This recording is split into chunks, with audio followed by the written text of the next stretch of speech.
Hey there. Couldn't sleep? It's okay, you're in the right place, just a small favor.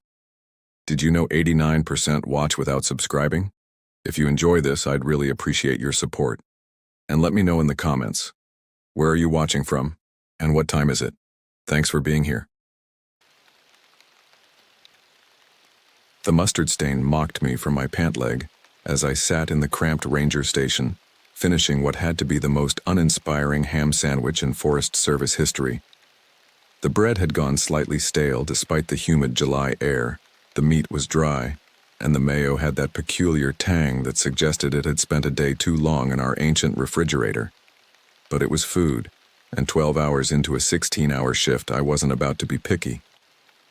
My name is Tyler McLeod, and in 2004, I was 28 years old, 5 years into my career as a park ranger at Shawnee National Forest in southern Illinois.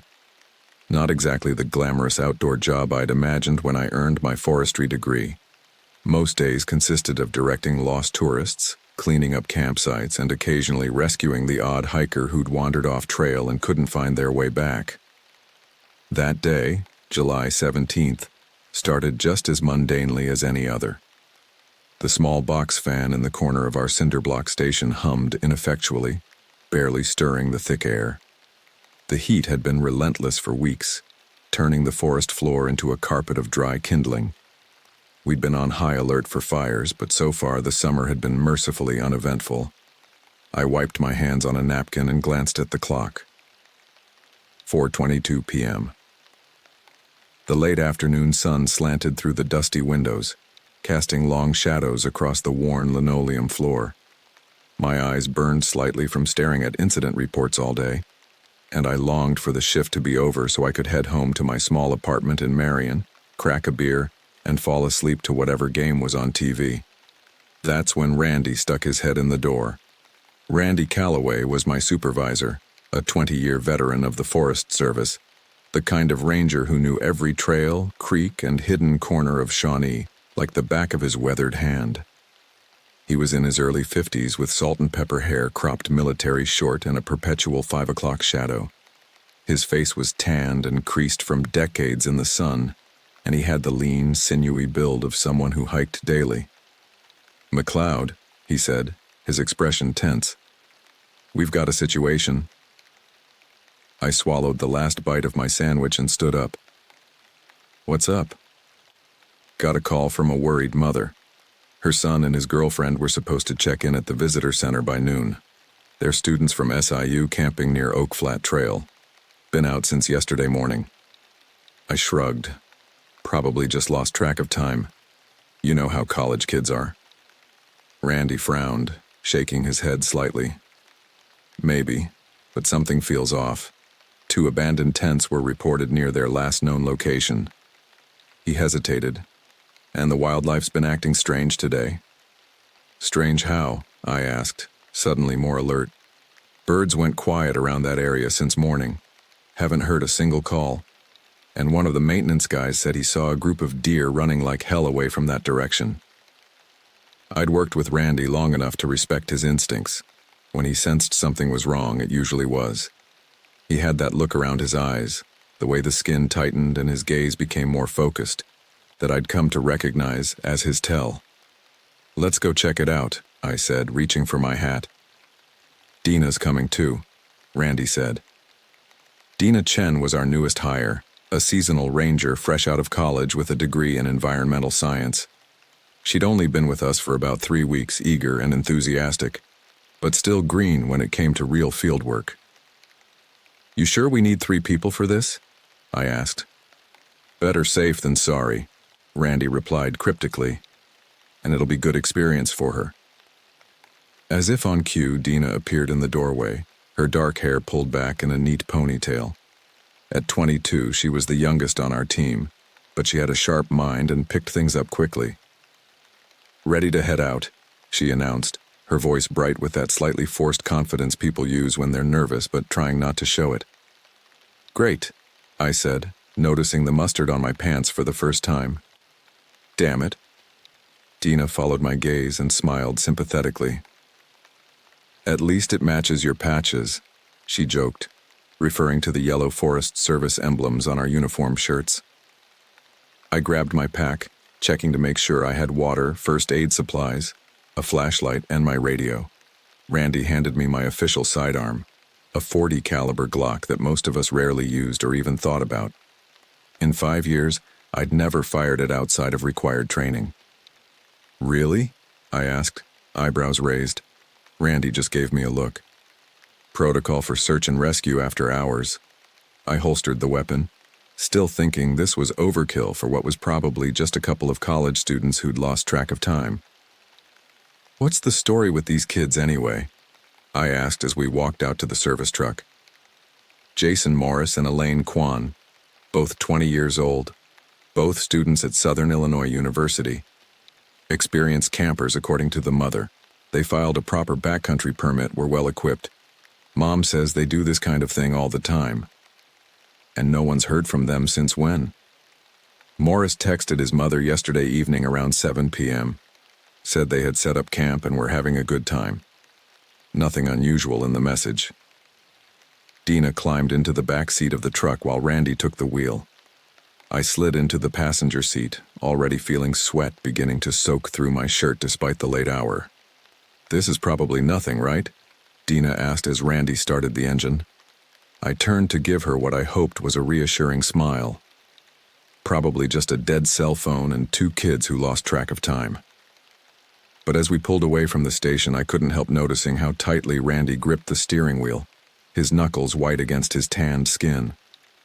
The tension was contagious, and I felt a knot forming in my stomach. The service road wound through dense forest, oak and hickory trees crowding close on either side. Normally the woods would be alive with sound this time of day, birds calling, insects buzzing, the occasional rustle of animals moving through the undergrowth. But as we got closer to Oak Flat Trail, I noticed what Randy had mentioned earlier. The forest had gone oddly silent.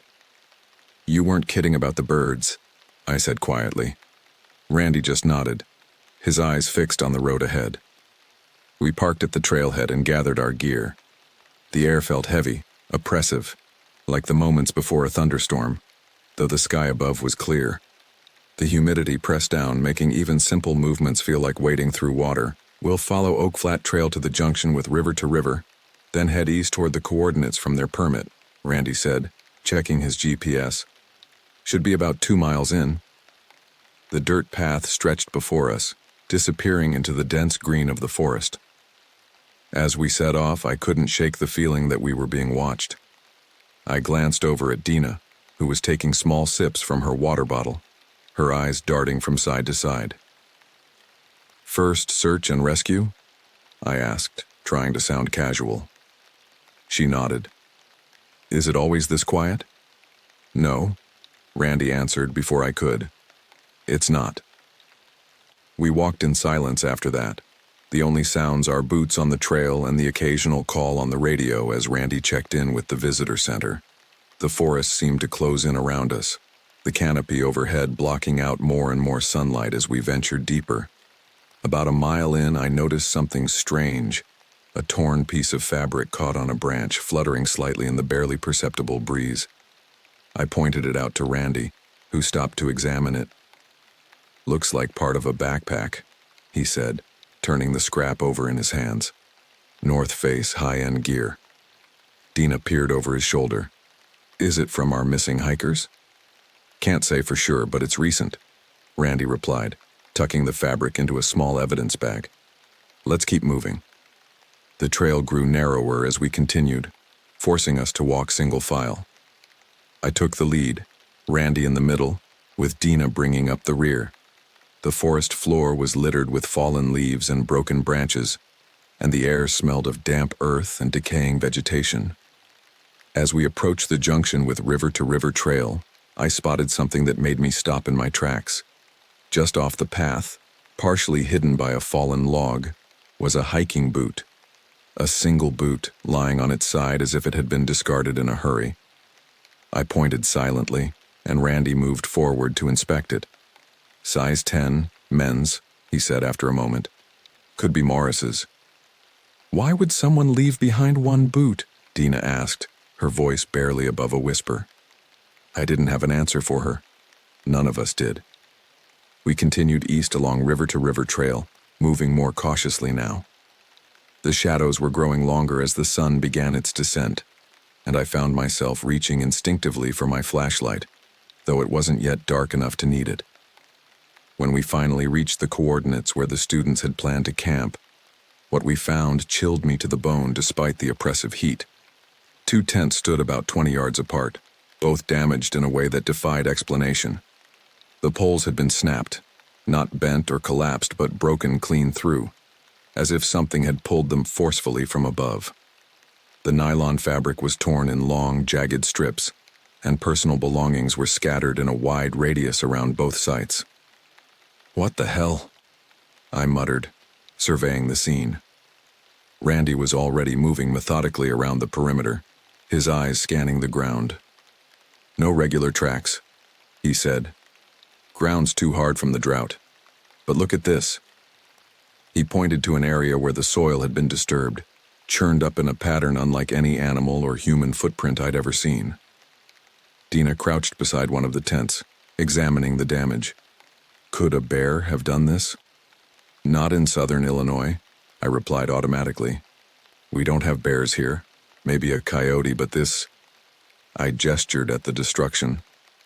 "This isn't animal damage I've ever seen." "Some kind of storm?" she suggested. I shook my head. "Weather's been clear for days."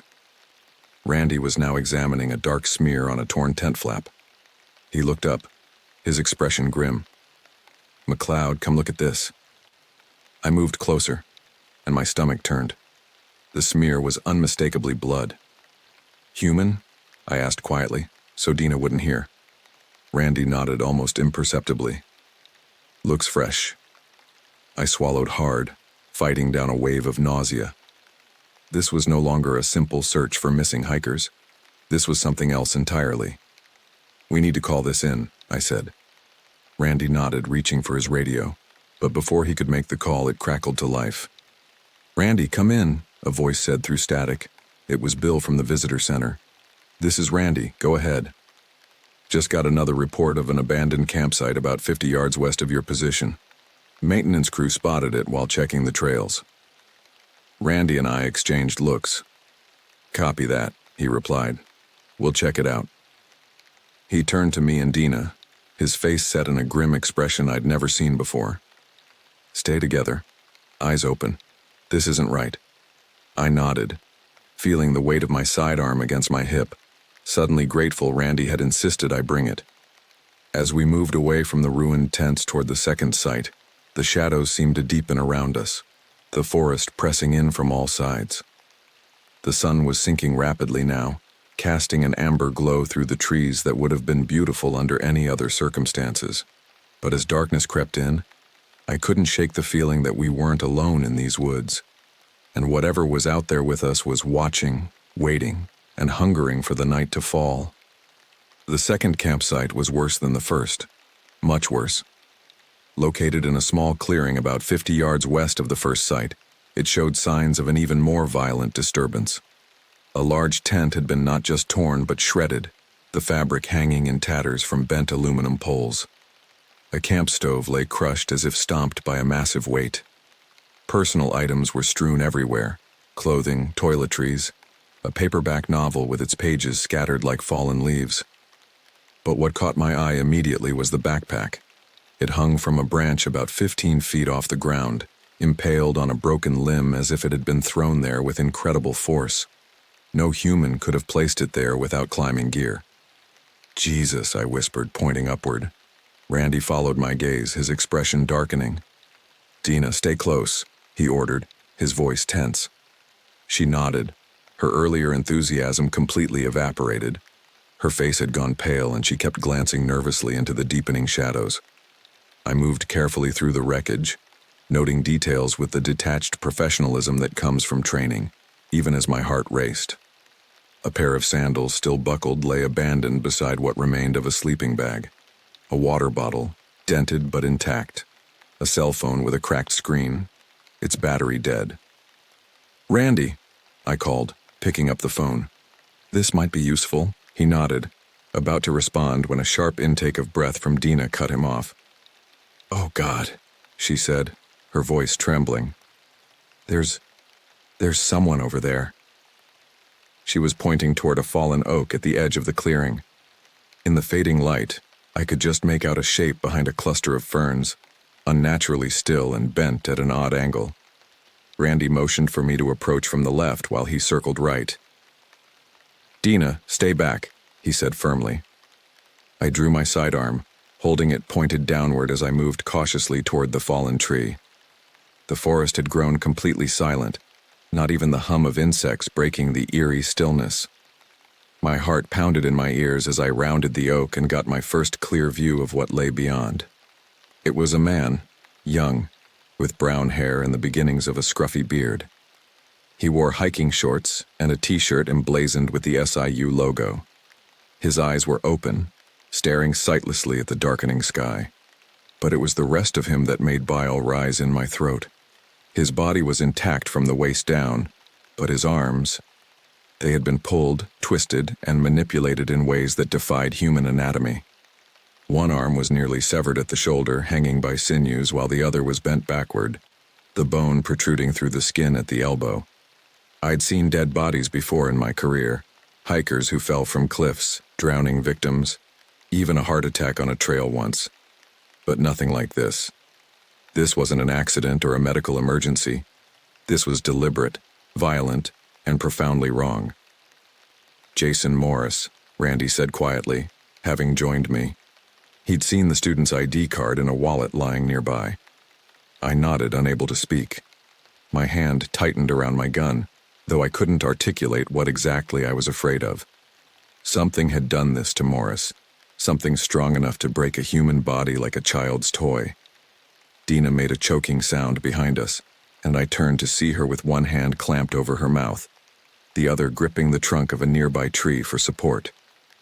I moved to her side, placing a steadying hand on her shoulder. "Breathe," I instructed quietly. "Through your nose. Slow and steady." She nodded, struggling to control her reaction. I could feel her trembling under my palm. Should we move him?" she asked finally, her voice barely audible. Randy shook his head. "No. This is a crime scene now. We need to call it in and secure the area." He reached for his radio again, but like before, it emitted only static when he tried to transmit. "Damn it," he muttered. "Signal's not getting through. These ridges must be blocking it." "Cell phones?" I suggested, though I already knew the answer. This part of Shawnee had notoriously poor reception even on good days. "No service," Randy confirmed after checking. "We need to move to higher ground to get a signal. There's a ridge about a quarter-mile north that should work." I glanced back at Morris's body, reluctant to leave it. "What about him?" "Nothing we can do for him now," Randy said grimly. "But before we go, we should check for others." The unspoken question hung in the air. Where was Elaine Kwan? We spread out slightly, staying within sight of each other as we searched the immediate area. The forest was growing darker by the minute, and I switched on my flashlight, its beam cutting weakly through the gloom. I moved carefully, scanning the ground, checking behind fallen logs and in dense undergrowth. About 30 yards from Morris's body, I found a woman's jacket snagged on a thorn bush. It was navy blue with white piping, a university logo on the breast pocket. I called out to Randy, who was searching in the opposite direction. "Over here!" He and Dina converged on my position as I continued forward, following what looked like a trail of disturbed vegetation. A few more steps, and my flashlight beam fell on another body. She was lying face down in a small depression, her dark hair spread out around her head like a fan. Like Morris, her body showed signs of impossible violence. Her legs bent at unnatural angles, her spine visibly deformed beneath her torn shirt. "Elaine," Randy said softly, confirming what we already knew. Dina turned away, her shoulders shaking with silent sobs. I couldn't blame her. This was beyond anything any of us had trained for. I forced myself to examine the scene clinically, looking for anything that might explain what had happened. There were no obvious animal tracks, no signs of a struggle or drag marks that would indicate the bodies had been moved. It was as if they had been attacked right where they fell, by something that left no trace except for the horrific damage it inflicted. "We need to go," Randy said after a moment. "Get to higher ground, call this in. We need more people, proper equipment. This is way beyond our capabilities." I nodded, grateful for his decisiveness. The forest had grown oppressively dark, the temperature dropping slightly as night settled in. The air felt heavier, almost charged, like the moments before a storm breaks. "Stay close," Randy instructed as we began moving north toward the ridge. "Keep your lights on and your eyes open." We moved in a tight formation, Randy leading, me bringing up the rear with Dina between us. The beam of my flashlight swept back and forth, catching glimpses of trees, undergrowth, the occasional startled night creature. The woods remained unnaturally quiet. Even the normal night sounds, the hoot of owls, the chirp of crickets, were absent. About halfway up the slope, I heard it, a faint creak of branches to our left. I swung my flashlight in that direction, but saw nothing except trees and shadows. "Did you hear that?" Dina whispered, her voice tight with fear. I nodded, scanning the darkness more carefully. Then I saw it, movement among the trees, just at the edge of my light's reach. A pale shape, low to the ground, moving in a way that reminded me of nothing so much as a spider, quick, deliberate, and unnervingly fluid. "Randy," I called softly, pointing with my beam. He turned, his own flashlight joining mine to illuminate the spot, but whatever had been there was gone, leaving only stirring branches in its wake. "What was that?" Dina asked, grabbing my sleeve. "I don't know," I answered honestly. The glimpse had been too brief, too distant to make out any details. But I knew it wasn't a deer or any other wildlife native to Shawnee. The movement had been too deliberate, too calculated. "Keep moving," Randy said, his voice steady despite the tension I could hear underlying it. "We need to reach that ridge." We continued climbing, the incline growing steeper. My uniform stuck to my back with cold sweat, and my breathing came in shallow gasps, more from nerves than exertion. I kept my light moving, scanning our surroundings constantly, aware that whatever I'd seen might still be out there, tracking us. The trees began to thin as we neared the top of the ridge, the forest giving way to a rocky outcrop that offered a view of the surrounding terrain. Randy tried his radio again as soon as we reached a clearing, and this time was rewarded with a crackle of static followed by a voice. "Base to Randy. Do you copy?" "This is Randy," he replied, relief evident in his tone. "We have an emergency situation in Section 8 near Oak Flat Trail. 2 deceased individuals, signs of violence. We need law enforcement and medical examiner response." There was a pause, then. "Copy that. Can you provide more details on the situation?" Randy glanced at me, then at Dina, who was sitting on a rock, her head in her hands. "Negative," he said carefully. "Not over open channel, but we need immediate assistance. Be advised that there may be an unknown threat in the area." "Understood. Stay at your location. Response team is being assembled. ETA approximately 1 hour." 1 hour. The knowledge that help was coming should have been reassuring, but instead I felt a chill run down my spine. 1 hour in these woods, in the dark, with whatever had killed Morris and Quan potentially still nearby. "Copy that," Randy replied. "We'll remain at the ridge clearing and maintain radio contact." He signed off and turned to us. "Help is coming, but it'll take time. We need to stay alert, and—" He broke off suddenly, his gaze fixed on a point behind me. I spun around, following his line of sight, and felt my blood freeze in my veins. At the edge of the clearing, partially obscured by the trunk of a massive oak, stood a figure. In the beam of our flashlights, I could make out pale, almost translucent skin stretched over a thin, elongated frame. Its limbs were too long, its joints bent at impossible angles. But it was the face that struck true horror into my heart.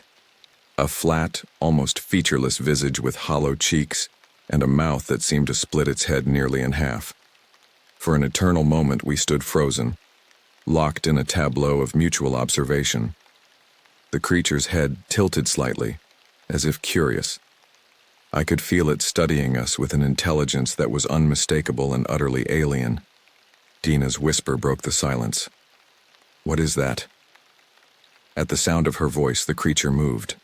Not toward us, but laterally, slinking behind the tree with a fluid grace that defied its awkward appearance. One moment it was there, the next gone, leaving only the rustling of leaves in its wake. Randy hissed under his breath. "Did you see that?" I nodded, my throat too dry to speak. My hand had moved automatically to my sidearm, though I hadn't drawn it. "What was it?" Dina asked, her voice trembling. "Some kind of animal?" "I don't know," Randy replied, his flashlight beam sweeping the tree line. "But we need to be ready for it to come back." We arranged ourselves in a defensive circle, backs to each other, lights pointing outward. The clearing offered some protection, at least we could see anything approaching, but it also left us exposed, visible from all sides. "You think that thing killed those students?" I asked quietly. Randy's response was grim. "I don't see what else could have done that kind of damage." Minutes stretched into what felt like hours as we maintained our vigilant posture. The night deepened around us, the temperature continuing to drop. Occasionally, we'd hear sounds from the forest, a snap of a twig, a rustle of leaves, that would send our flashlight beams swinging frantically in that direction. But we saw nothing more of the creature. "Maybe it's gone," Dina said hopefully after nearly 40 minutes had passed. I was about to respond when I caught movement in my peripheral vision, not from the forest but from above. I looked up just in time to see a pale shape dropping from the branches overhead, moving with that same unsettling fluidity I'd glimpsed earlier. "Above!" I shouted, but it was too late. The creature landed with shocking agility directly in front of Randy. Up close it was even more nightmarish, taller than I thought, nearly 7 feet when fully upright, with limbs that seemed too thin to support its frame. Its skin was not just pale but almost translucent, revealing shadows of what might have been organs or bones beneath. Randy reacted with veteran instinct, swinging his flashlight like a club. The beam caught the creature across what passed for its face, causing it to emit a high, keening sound that set my teeth on edge. It recoiled, but only for a moment before lunging forward again. I drew my sidearm, aiming at the thing's center mass, my training kicking in despite the surreal horror of the situation. "Get back," I shouted, though I had no idea if the creature could understand human speech. It paused, that eerily tilted head swiveling toward me. In the direct beam of my flashlight, I could see its eyes for the first time, dark, recessed pits that reflected the light like a cat's, but without any discernible pupil or iris. For a heartbeat, we were locked in a standoff. Then Randy shouted, "Tyler, shoot it!" My finger tightened on the trigger, but before I could fire, the creature moved again. Not toward me, but toward Randy, with a burst of speed that seemed impossible for its gangly frame. They collided in a tangle of limbs, Randy's shout of pain cutting through the night air. I fired, the report of the Glock deafeningly loud in the clearing. The bullet went wide, lost in the confusion of movement. Dina screamed, the sound raw and primal. I tried to get a clear shot, but Randy and the creature were too entangled. In the chaotic light of our dropped flashlights, I caught glimpses of pale limbs, Randy's uniform, flashes of movement too quick to track. Randy was fighting hard, his forearm pressed against the creature's throat, or what passed for a throat, trying to keep those terrible jaws away from his face. I circled, looking for an opening, my gun trained on the writhing mass. "Randy, roll left," I shouted. He tried, managing to create a few inches of separation.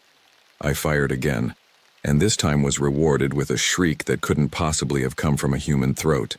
The creature reared back, a dark fluid oozing from a wound in its shoulder. For a moment, I thought we'd gained the upper hand. Then, with that same impossible speed, it darted away, disappearing into the darkness of the forest. The entire encounter had lasted perhaps 30 seconds, but it felt like an eternity. I rushed to Randy's side. He was on his back, breathing heavily, his uniform torn and bloody. Deep lacerations ran across his chest and shoulder, as if he'd been clawed by something with razor-sharp talons. "How bad?" I asked, kneeling beside him. "Bad enough," he grunted, trying to sit up. "But I'll live." "Did you hit it?" "I think so," I replied, glancing nervously at the tree line. It ran off. Dina appeared beside us, her face ashen. "Oh my God, Randy, you're bleeding so much." I tore open my first aid kit, pulling out gauze pads and pressure bandages. "Press here," I instructed Dina, placing her hands on the worst of the wounds. "Hard as you can." She nodded, following my instructions despite her obvious terror. I worked quickly, applying bandages and wrapping them tight to staunch the bleeding. The wounds were deep, but didn't appear to have hit any major arteries. A small mercy. "Radio," Randy gasped, his face contorted with pain. "Tell them, officer down." I grabbed the radio from where it had fallen during the struggle. "This is Ranger McLeod," I said, trying to keep my voice steady. "Officer down, repeat, officer down. We are under attack by an unknown assailant. Need immediate assistance." The response was immediate. "Copy that, McLeod. Help is en route. ETA 30 minutes. Can you describe the assailant?" I hesitated, unsure how to explain what we'd encountered. "Negative," I said finally. "Unknown entity. Extremely dangerous. We've fired shots. Be advised approach with extreme caution." "Understood. Hold your position if possible. Helicopter is being dispatched." I signed off and turned back to Randy. He was conscious but clearly in pain, his breathing labored. "We need to move," he said through gritted teeth. "It might come back." "You can't walk," I pointed out. "And we shouldn't separate." "Then we all go," he insisted. "Help me up." Dina and I exchanged worried glances, but we didn't argue. Carefully, we helped Randy to his feet. He swayed, grimacing, but remained upright. "There's a maintenance shed about a quarter-mile east," he said. "More defensible than this clearing." I nodded, understanding his logic. The shed would provide solid walls, a door we could barricade, better than staying exposed on the ridge. "I'll take point," I said, checking that my gun was ready. "Dina, help Randy, I'll clear the way." She nodded, slipping under Randy's good arm to support him. We moved slowly, painfully, toward the eastern edge of the clearing. My flashlight swept the darkness ahead, revealing nothing but trees and undergrowth. The forest remained eerily silent, as if holding its breath. Every few steps, I'd pause to listen, to scan our surroundings. The creature had moved with such speed and silence that I feared it could be anywhere, watching us, waiting for an opportunity to strike again. We'd made it about 100 yards from the clearing when I heard it, a soft rustling in the canopy above. I swung my light upward, catching a glimpse of movement among the branches. "It's above us," I warned, my voice low. "Keep moving. But be ready." The rustling followed us, moving from tree to tree as we continued our slow progress. Occasionally, I'd catch a flash of pale skin in my beam, but never clear enough or long enough for a shot. It was toying with us, I realized with growing dread. Like a cat with mice. It could have attacked at any moment, but instead it shadowed us, perhaps curious, perhaps waiting for one of us to fall behind. When the maintenance shed finally came into view, a squat, gray structure nestled among the trees, I felt a surge of desperate hope. Just 50 more yards to relative safety. "Almost there," I encouraged, glancing back at Randy and Dina. They were moving slower now, Randy's face gray with pain and blood loss. 30 yards. I heard a sharp intake of breath from Dina and spun around. Randy had stumbled, nearly pulling her down with him. As they struggled to regain balance, a pale form dropped silently from the trees, landing in a crouch just 20 feet behind them. "Run!" I shouted, raising my gun. "Get to the shed!" Dina looked back, saw the creature, and froze in terror. I fired 2 shots in rapid succession, forcing the thing to dart sideways into the underbrush. The distraction was enough for Dina to snap out of her paralysis and begin half-dragging, half-carrying Randy toward the shed. I followed, walking backward. gun trained on the spot where the creature had disappeared. My heart hammered in my chest, and sweat stung my eyes despite the cool night air. 10 yards. The creature emerged from the undergrowth to our right, moving low and fast. I fired again, missing, but forcing it to change course. It circled, keeping just beyond the effective range of my flashlight, a pale shadow flitting between trees. 5 yards. Dina reached the shed door, fumbling with the latch. Her hands shook so badly she could barely grip it. "Hurry!" I urged, scanning the darkness frantically. The creature had vanished again, but I could feel its presence, its hungry attention fixed on us. The latch finally gave way, and Dina shouldered the door open. She pulled Randy inside, and I backed in after them, never taking my eyes off the forest until I could slam the door shut and throw the bolt. Inside, the shed was musty and cramped, filled with maintenance equipment, rakes, shovels, a small gas-powered generator. A single window let in the faint moonlight supplemented by our flashlights. Randy collapsed onto a wooden bench along one wall, his breathing ragged. Dinah knelt beside him, checking his bandages, which were already soaked through with blood. "We need to reinforce the door," I said, looking around for anything we could use. "And that window." Dina nodded, moving to help me drag a heavy metal cabinet in front of the door. We worked quickly, driven by adrenaline and fear, piling equipment against the entrance and covering the window with a sheet of plywood we found leaning against one wall. When we'd done all we could, I sagged against the wall, exhaustion hitting me like a physical weight. The brief, violent encounter on the ridge and our desperate flight to the shed had drained me. My hands shook as I checked my gun. 3 bullets left in the magazine, plus 1 in the chamber.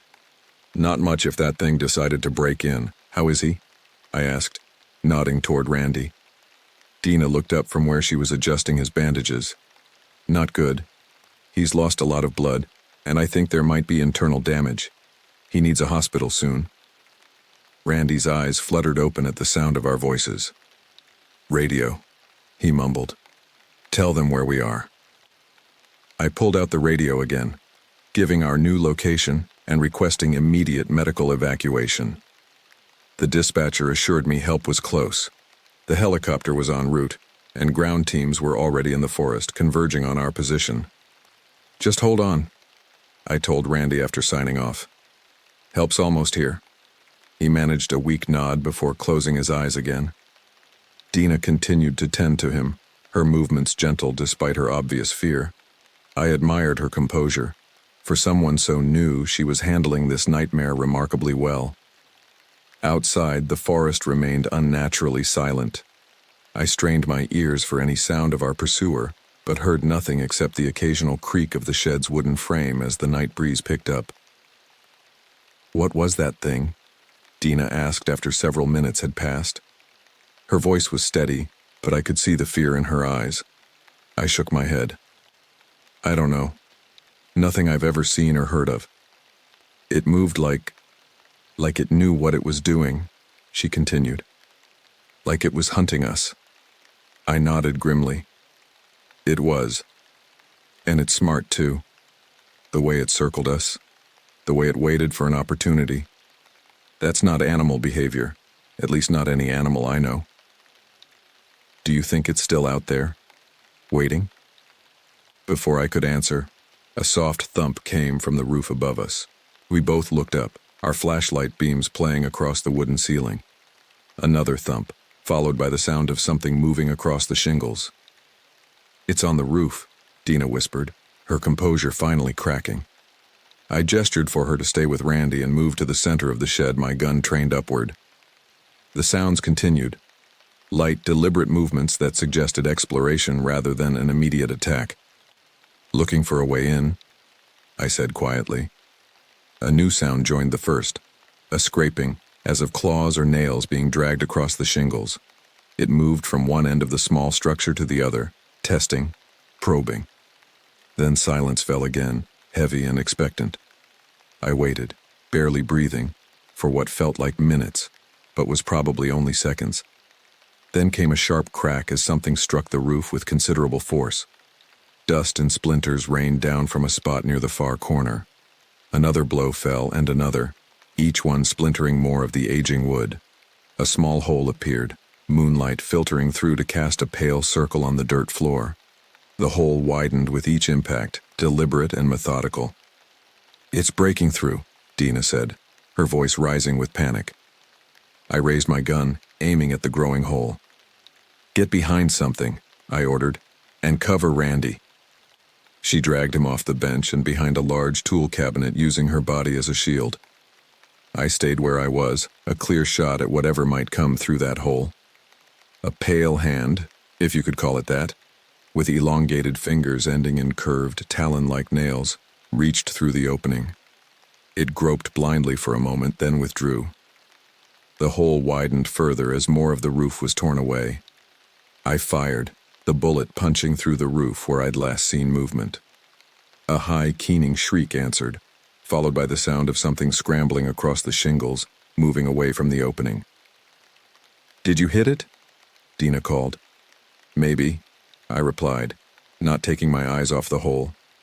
"Stay down." The sounds on the roof stopped, replaced by a new noise, a scratching at the shed's single window, where we'd placed the plywood. The barrier shook as something pushed against it, testing its strength. I moved to the window, listening intently. The scratching continued, more insistent now. Small chips of wood began to fall as the creature's claws or nails dug into the plywood. "It's trying to find a way in," I said, raising my gun again. "If it breaks through, aim for the center mass." Dina nodded, her face pale but determined. She had picked up a shovel and held it like a weapon, ready to swing if necessary. The window attack suddenly ceased, followed by a return to the roof, but at a different spot. More thumping, more deliberate blows. Our defenses were being systematically tested, probed for weakness. "It's too smart," Dina whispered. "It's trying to find the easiest way in." She was right, and the realization sent a chill down my spine. This wasn't the behavior of a predator driven by instinct. This was calculated, strategic. The assault on the roof intensified, focused now on a spot directly above the door, the oldest, weakest part of the structure. Wood splintered and cracked under the relentless attack. It was only a matter of time before the creature broke through. I was about to suggest we move to a more defensible corner when a new sound reached us, the distant thrum of helicopter blades. Help was finally arriving. The creature must have heard it too, because the attack on the roof suddenly stopped. There was a moment of complete silence, then the sound of something heavy landing on the ground outside the shed. I moved to the door, pressing my ear against the wood. Nothing. No movement, no breathing, not even the rustle of leaves that might indicate the creature was still nearby. "I think it's gone," I said after a long moment. "Are you sure?" Dina asked, not lowering her shovel. "No," I admitted, "but I think it heard the helicopter and retreated." The sound of the approaching aircraft grew louder, accompanied now by shouts and the beams of powerful flashlights cutting through the darkness outside. Our rescuers had arrived. I waited until I could see the lights clearly through the cracks in the door before attempting to move the barricade. Even then, I was cautious, keeping my gun ready as I pushed aside the cabinet and unbolted the latch. The door swung open to reveal a team of forest rangers and state police officers, weapons drawn, powerful flashlights sweeping the area. Behind them, I could see the helicopter landing in a small clearing, its searchlight illuminating a wide swath of forest. "In here," I called. "We've got a man down." They rushed forward, 2 officers taking up defensive positions while others helped with Randy. A paramedic pushed past me, medical bag in hand, and knelt beside my injured supervisor. "What happened?" one of the officers demanded, his flashlight playing over my disheveled appearance and the blood on my uniform. I hesitated, knowing how crazy the truth would sound. "We were attacked," I said finally. "By something not normal. It killed 2 hikers and nearly got Randy." The officer's expression was skeptical, but he nodded. "We found the bodies. What do you mean, not normal?" I described the creature as best I could. Its appearance, its movements, its unnerving intelligence. As I spoke, I watched the officer's face shift from skepticism to concern to something approaching alarm. "You're saying this thing is still out there?" he asked when I'd finished. "I think so," I replied. "It ran when it heard you coming, but I don't think it went far." He turned to his team. "Secure the perimeter. I want eyes on every approach and nobody goes into those woods alone." The paramedic had stabilized Randy enough to move him. They carefully lifted him onto a stretcher, Dinah hovering anxiously nearby. As they carried him toward the helicopter, she turned to me. "Are you coming?" she asked. I looked back at the dark forest beyond the ring of flashlights. Somewhere out there, the creature was watching, waiting. I could feel its attention like a physical weight. "Yeah," I said finally. "I'm coming." As we walked to the helicopter, surrounded by armed officers, I couldn't shake the feeling that this wasn't over. The creature had retreated, but it hadn't been defeated. And something told me it wouldn't be satisfied with just 2 victims. The knowledge sat like ice in my stomach as the helicopter lifted off, carrying us away from Shawnee's dark woods and the pale horror that now called them home. The hospital in Carbondale was a blur of fluorescent lights, squeaking shoes on linoleum, and the antiseptic smell that seems universal to all medical facilities. After we landed, Randy was rushed into surgery while Dina and I were examined in separate rooms. The adrenaline had worn off during the flight, leaving me shaky and nauseated, my body finally processing the horror we'd experienced. A doctor with kind eyes and gray at her temples stitched a gash on my forearm I hadn't even noticed in the chaos. "Defensive wounds," she called them. Apparently, I'd been clawed during the confrontation on the ridge without realizing it. The cuts weren't deep, but they burned like fire as she cleaned and closed them. "You're lucky," she said, wrapping a bandage around my arm. "Whatever did this miss the tendons?" I nodded absently, my mind still in those dark woods. "How's Randy?" "Still in surgery. He lost a lot of blood, but he's stable." She paused, studying my face. "And the young woman who came in with you is physically fine, but we've given her something to help her rest. Acute stress reaction." That didn't surprise me. Dina had held it together remarkably well in the forest, but on the helicopter, she'd begun to shake uncontrollably, her sentences fragmenting into half-coherent mumbles. Shock, setting in after the danger had passed. "What about you?" the doctor asked. "How are you holding up?" I attempted a smile that felt more like a grimace. "I'm fine." She didn't look convinced, but she didn't press. "The police want to talk to you when you're ready. And there's a man from the Forest Service waiting as well. Should I tell them you need more time?" I shook my head. "No, I'd rather get it over with." She nodded and left me to button up my torn uniform shirt. As I did, I caught sight of myself in a small mirror on the wall. My face was pale beneath its usual tan, dark circles shadowing my eyes. There was dried blood, Randy's most likely, spattered across my collar and a smear of dirt across my cheek. I looked like I'd been through hell, which, in a way, I had. The interviews were exactly as difficult as I'd expected. First came the local police, 2 detectives who listened with increasing skepticism as I described the creature and what it had done to the hikers. They exchanged glances when I mentioned its intelligence, its deliberate hunting tactics. "So you're saying this wasn't a bear or mountain lion?" the older detective asked, his tone making it clear what he thought of my story. "There are no bears in Shawnee," I replied automatically. "And what I saw wasn't any animal native to Illinois." "But it was dark," the younger detective suggested. "You were under stress. Could it have been a particularly large coyote, maybe? Or even a feral hog? They can do significant damage." I shook my head firmly. "No. This was bipedal, at least 7 feet tall, with roughly humanoid features, but wrong. And it was smart, the way it hunted us, tested our defenses at the shed. No animal behaves that way." They continued to press, suggesting alternative explanations. A deranged human, a pack of animals working together, even hallucinations brought on by fear or some environmental toxin. I stuck to my account, growing increasingly frustrated by their disbelief. "Look," I said finally. "I know how it sounds, but Randy saw it too, and Dina. And something killed those hikers and tore up those campsites.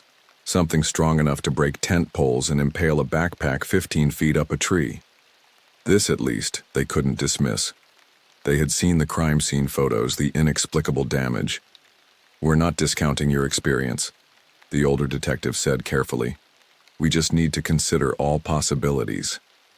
When they finally left, they were replaced by Martin Graves, the regional supervisor for the Forest Service. Unlike the detectives, Graves didn't immediately try to rationalize what I'd seen. He listened quietly, occasionally making notes, his weathered face giving away nothing. "You believe me?" I said when I'd finished, more a statement than a question. Graves sighed, rubbing a hand over his short-cropped hair. "Let's just say I'm not dismissing it out of hand. There have been incidents in Shawnee before. Nothing quite like this, but strange enough that I keep an open mind." That caught my attention. "What kind of incidents?" "Disappearances, mostly. Hikers who vanish without a trace. A few years back, a maintenance worker claimed he saw something similar to what you described, near Cedar Lake. Everyone wrote him off as drunk or crazy." He paused, his gaze distant. "He quit the next day, moved to Arizona, never came back to Illinois."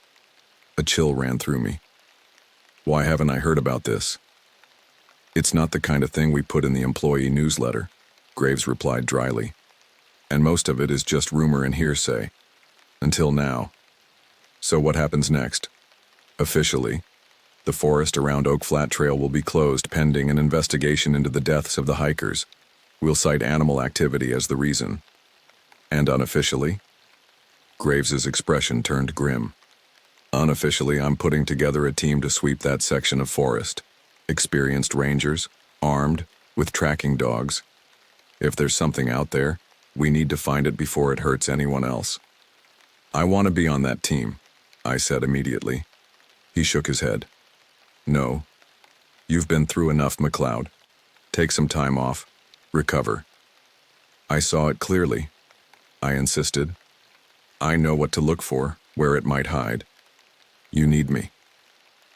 Graves studied me for a long moment, then sighed. "I'll think about it. But for now, go home. Get some rest." "That's an order." I wanted to argue further, but exhaustion was hitting me in waves, making it hard to formulate coherent thoughts.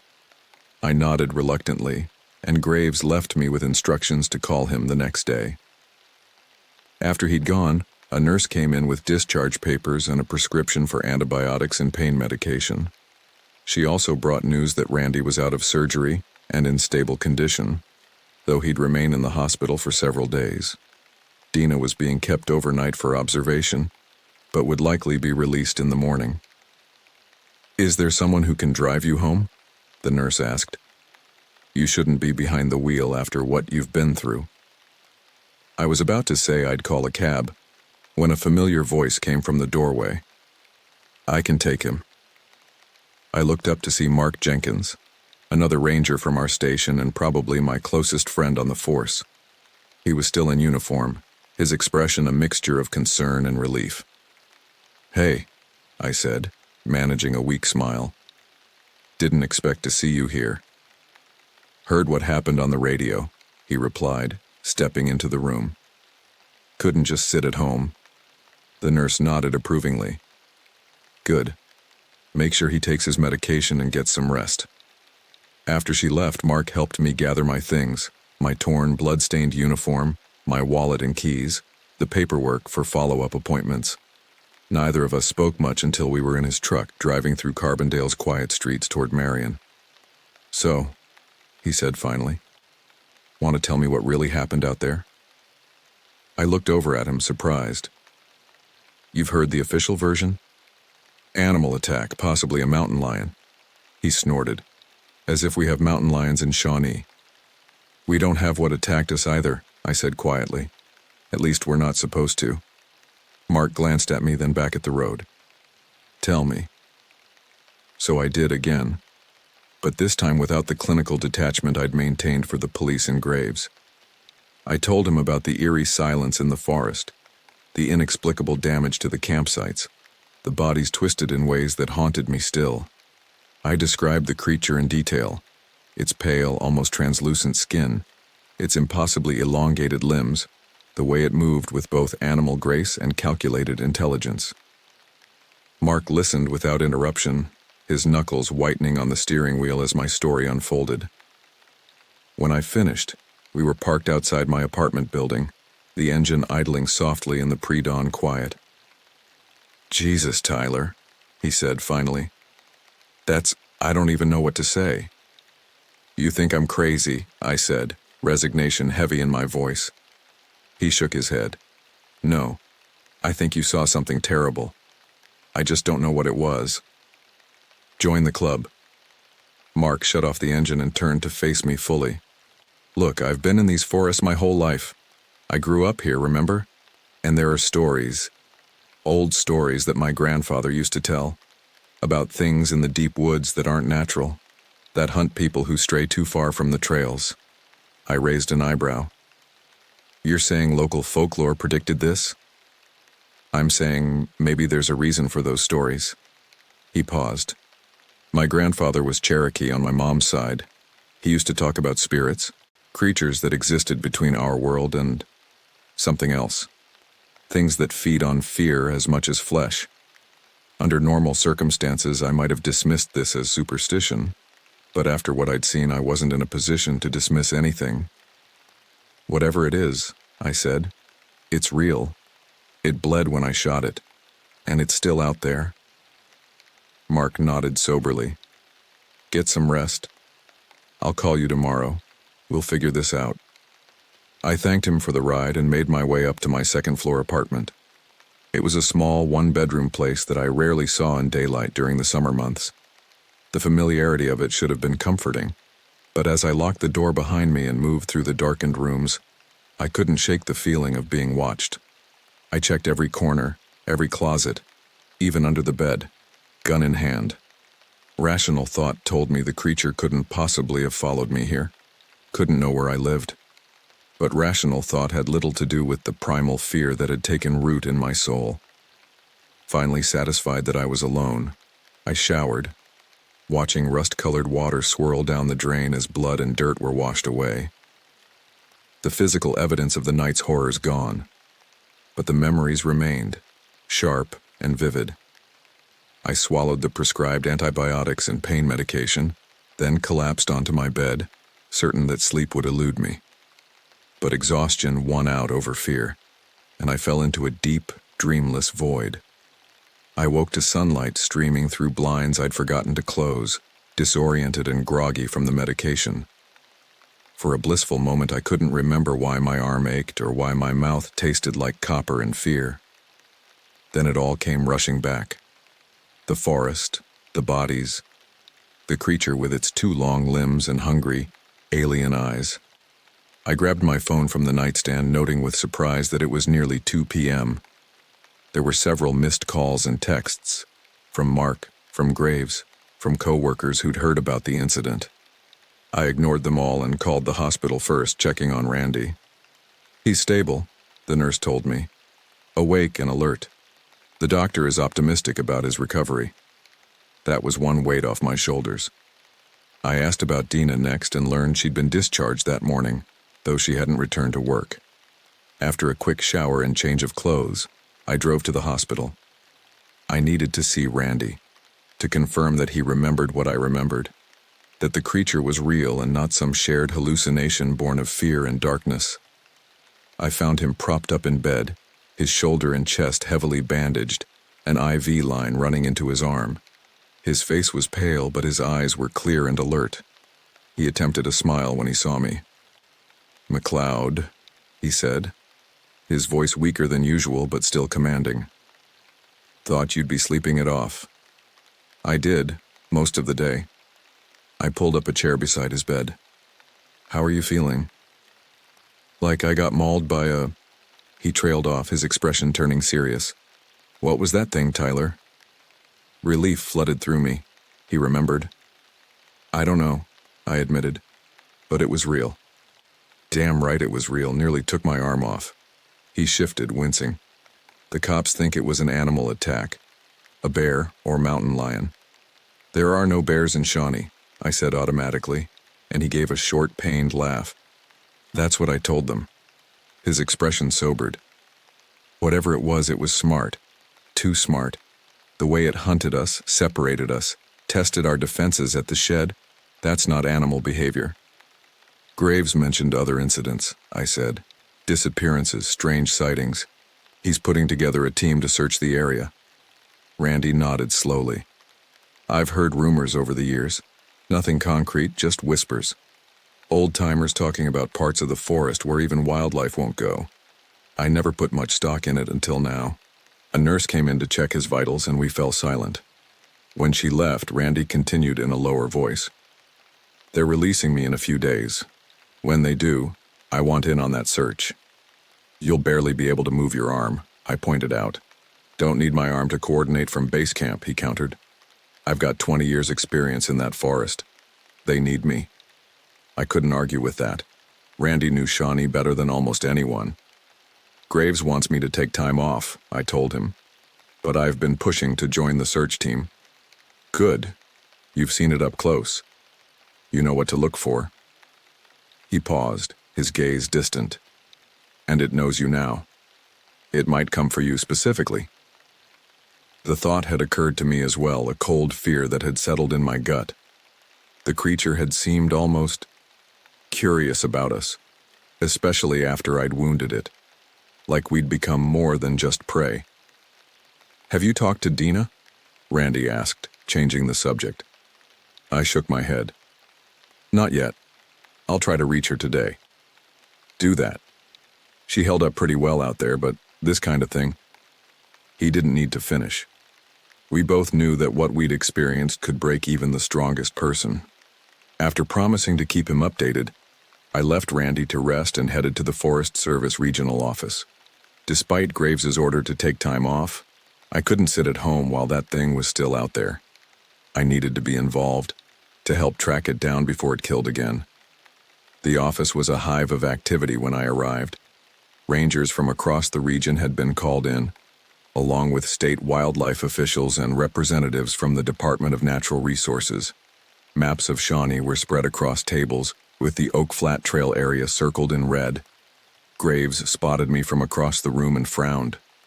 McLeod, I told you to rest. I rested, I replied. And now I'm here to help.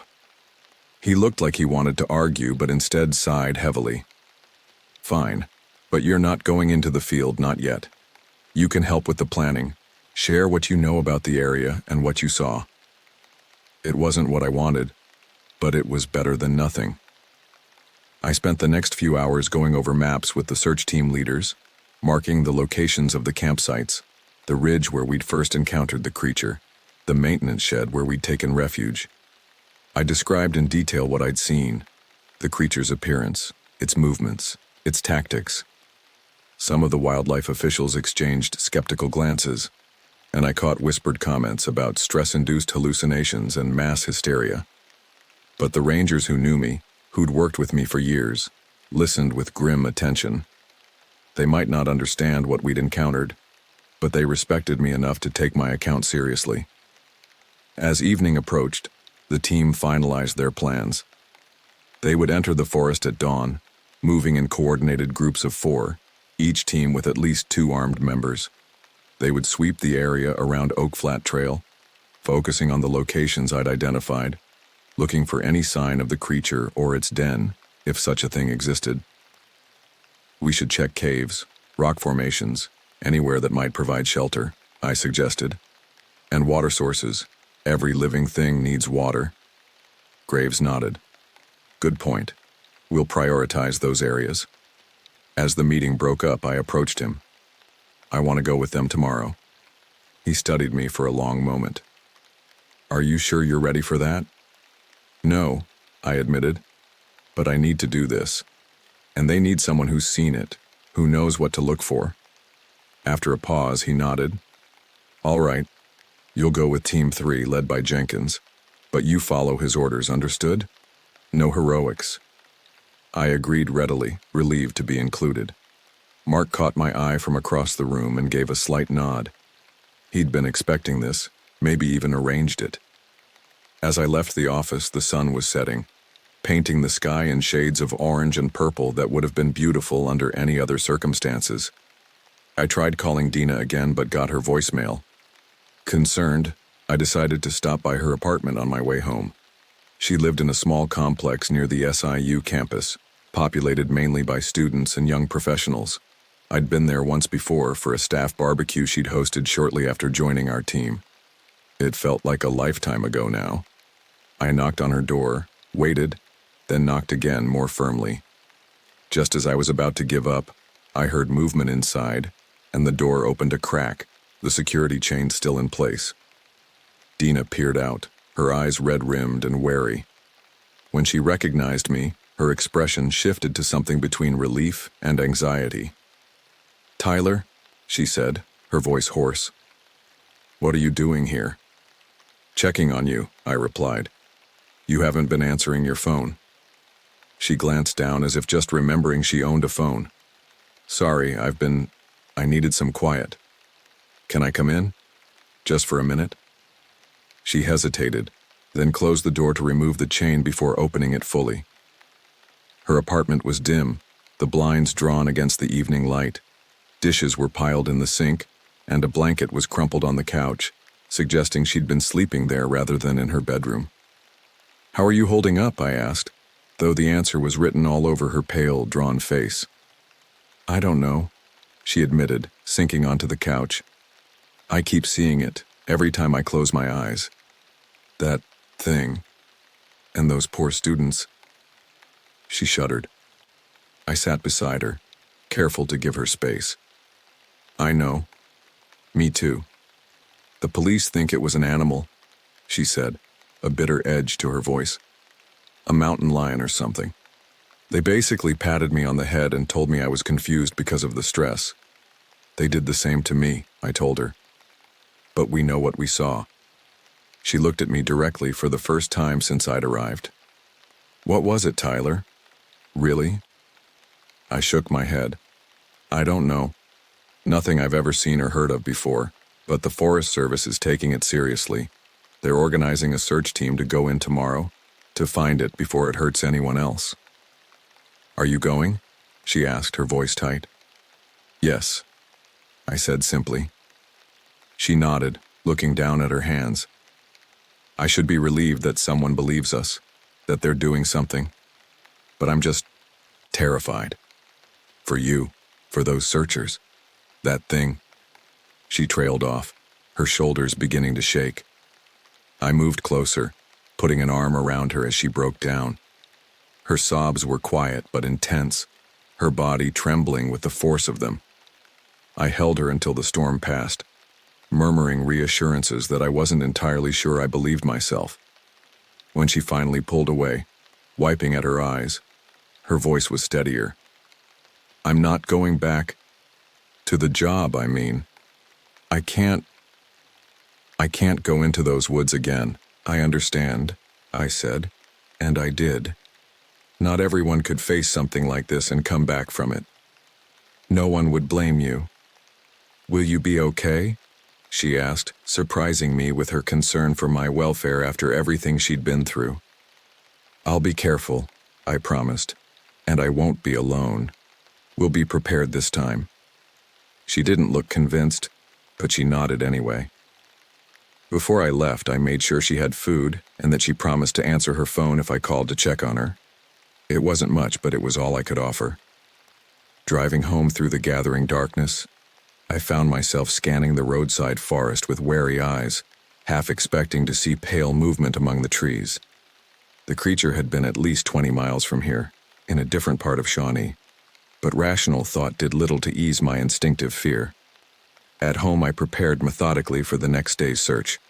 I cleaned my personal firearm, a 9mm Glock that was slightly smaller than my service weapon but more familiar in my hands. I packed extra ammunition, a first aid kit more comprehensive than the one I carried on duty, extra batteries for my flashlight, and a hunting knife I rarely used but felt better having. As I worked, I thought about what Mark had said about his grandfather's stories, creatures that existed between worlds, that fed on fear as much as flesh. It sounded like something from a horror movie, not real life. And yet what we had encountered in those dark woods defied conventional explanation. Whatever it was, the creature was real, physical. It had bled when I shot it. It had left physical marks on Randy, on the campsites, on the shed roof.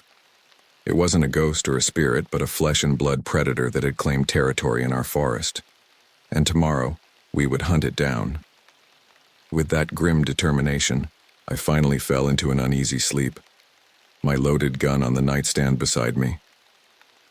In my dreams, pale shapes moved through endless trees, always just out of sight, watching and waiting with inhuman patience.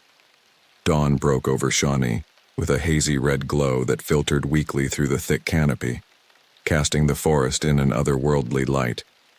4 search teams assembled at the main trailhead, checking equipment and reviewing protocols one last time before heading out. The mood was tense but focused.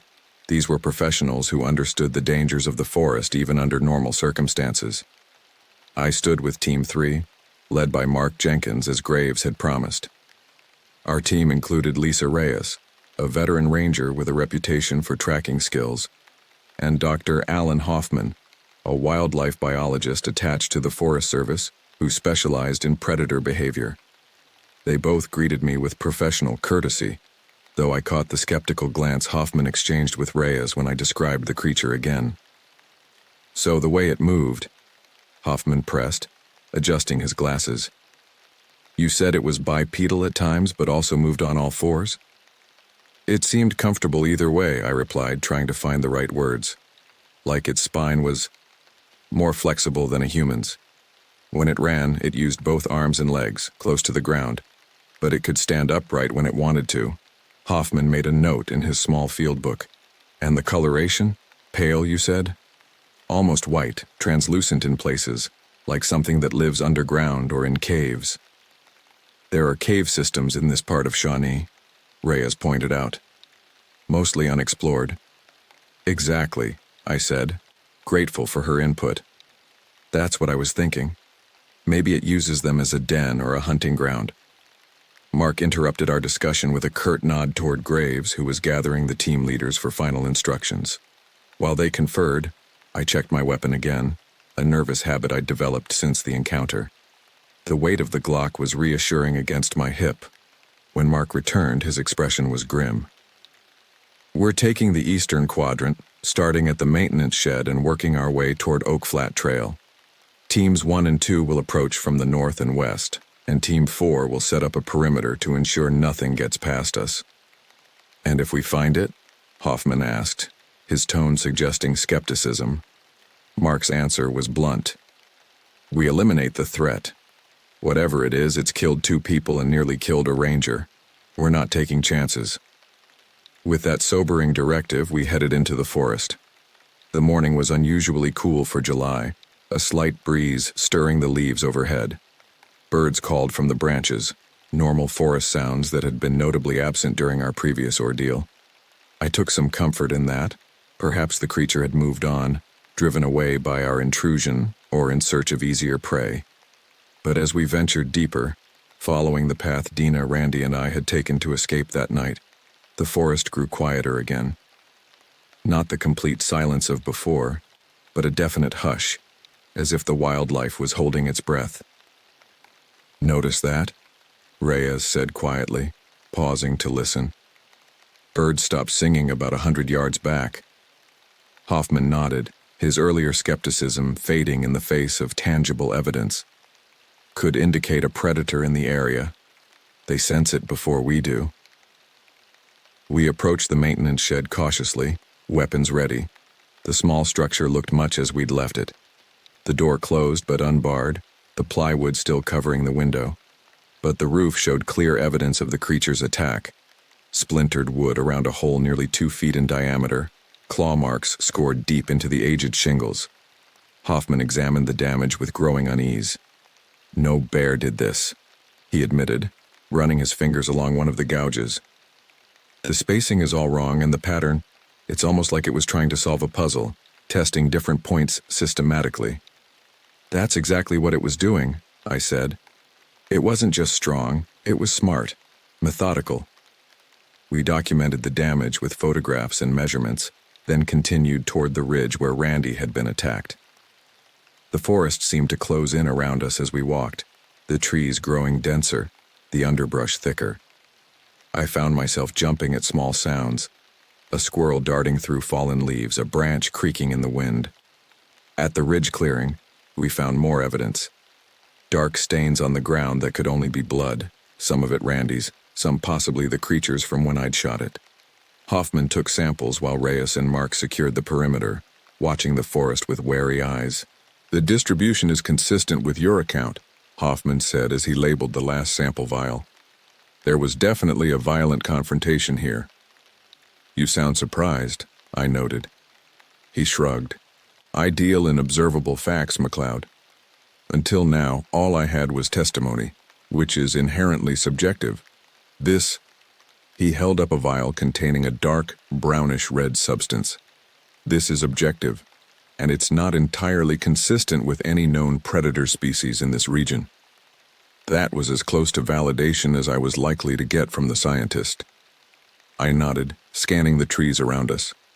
The feeling of being watched had returned, prickling at the back of my neck. "We should keep moving," I suggested. "The campsites are about half a mile west." Mark agreed, and we set off again, moving more cautiously now that we were deeper in the forest. Reyes took point, her experienced eyes scanning the ground for tracks or signs of passage. Hoffman and I walked in the middle with Mark covering our rear. About halfway to the campsites, Reyes stopped abruptly, holding up a hand for silence. She pointed to a section of underbrush that showed signs of recent disturbance, broken stems, crushed leaves, a path of sorts leading away from the trail. "Something came through here," she said quietly. "Recently, within the last 12 hours, I'd say." Mark moved up to examine the trail. "Size?" "Hard to tell. The ground's too dry for clear prints, but whatever it was heavy enough to break these." She indicated several small saplings that had been snapped clean through, not bent or pushed aside. "Direction?" I asked, already knowing the answer. "Heading toward the river," Reyes replied, confirming my suspicion. "Away from the search area." Mark radioed the information to the other teams, requesting that Team 4 extend their perimeter closer to the river. Then he made a decision that sent a chill through me. "We're going to follow it," he said. "McLeod, you stick close to me. Reyes on point, Hoffman behind us." I wanted to object. Following the creature into unfamiliar terrain seemed like a recipe for disaster. But I understood the logic. If it was moving away from the main search area, we might lose our best chance to track it, to end this threat once and for all. The trail was difficult to follow at first, with only occasional signs of passage. A broken branch here, disturbed leaves there. But as we continued, the signs became more pronounced. Whatever had come this way hadn't been concerned about concealing its trail. "It's moving fast," Reyes observed, "not stopping to hunt or rest." "Fleeing?" Hoffman suggested. "Or leading us somewhere," I countered, the uneasiness in my gut intensifying. Mark considered both possibilities. "Either way, we proceed with extreme caution. Weapons ready? Stay in formation." The forest grew denser as we approached the river, the underbrush giving way to larger trees with less ground cover. The trail became harder to follow, but Reyes was relentless, picking up signs that the rest of us would have missed entirely. Then abruptly, she stopped again, crouching to examine something on the ground. When she looked up, her expression was troubled. "Blood," she said simply. "And more here." She moved a few feet and pointed to another dark stain. "It's wounded, bleeding as it moves." I remembered the shot I'd fired at the shed, the shriek of pain that had followed. "I hit it," I said. "That night at the shed, I didn't think it was a serious wound, but maybe..." "Or it's injured from something else," Mark suggested pragmatically. Either way, a wounded predator is more dangerous, not less. It might be desperate. We continued following the blood trail, which became more frequent as we progressed. The creature was definitely bleeding, leaving droplets and smears on leaves, rocks, and tree trunks. But instead of slowing or showing signs of weakening, it seemed to be moving with purpose, heading directly toward the river. The sound of rushing water reached us before we could see it. The Lusk Creek, swollen from recent rains despite the summer heat. We approached cautiously, the thick vegetation giving way to a rocky embankment that sloped down to the water's edge. The blood trail led straight to the river, then vanished. "It crossed," Reyes said, studying the disturbed mud at the water's edge. "Recently enough that the marks haven't been washed away completely." Mark radioed our position and findings to Graves and the other teams. After a brief consultation, it was decided that we would cross as well, while teams 1 and 2 repositioned to cover potential exit points downstream. The creek was not particularly wide, but was waist-deep in places and flowing strongly. We crossed carefully, using fallen branches to maintain balance against the current. On the opposite bank, Reyes quickly picked up the trail again. More blood, plus deep impressions in the soft mud that might have been footprints, though they were unlike any I'd ever seen. "These aren't human," Hoffman said, crouching to examine one of the clearer marks. "And they're not consistent with any known wildlife species in this region." The impressions were roughly foot-shaped but longer, with what appeared to be 5 elongated toes ending in sharp points that dug deep into the mud. The stride length between them was considerable, suggesting a creature of significant height. "It matches what I saw," I said quietly. "Those long fingers or claws, the way it moved." Hoffman nodded, his scientific skepticism finally giving way to the evidence before him.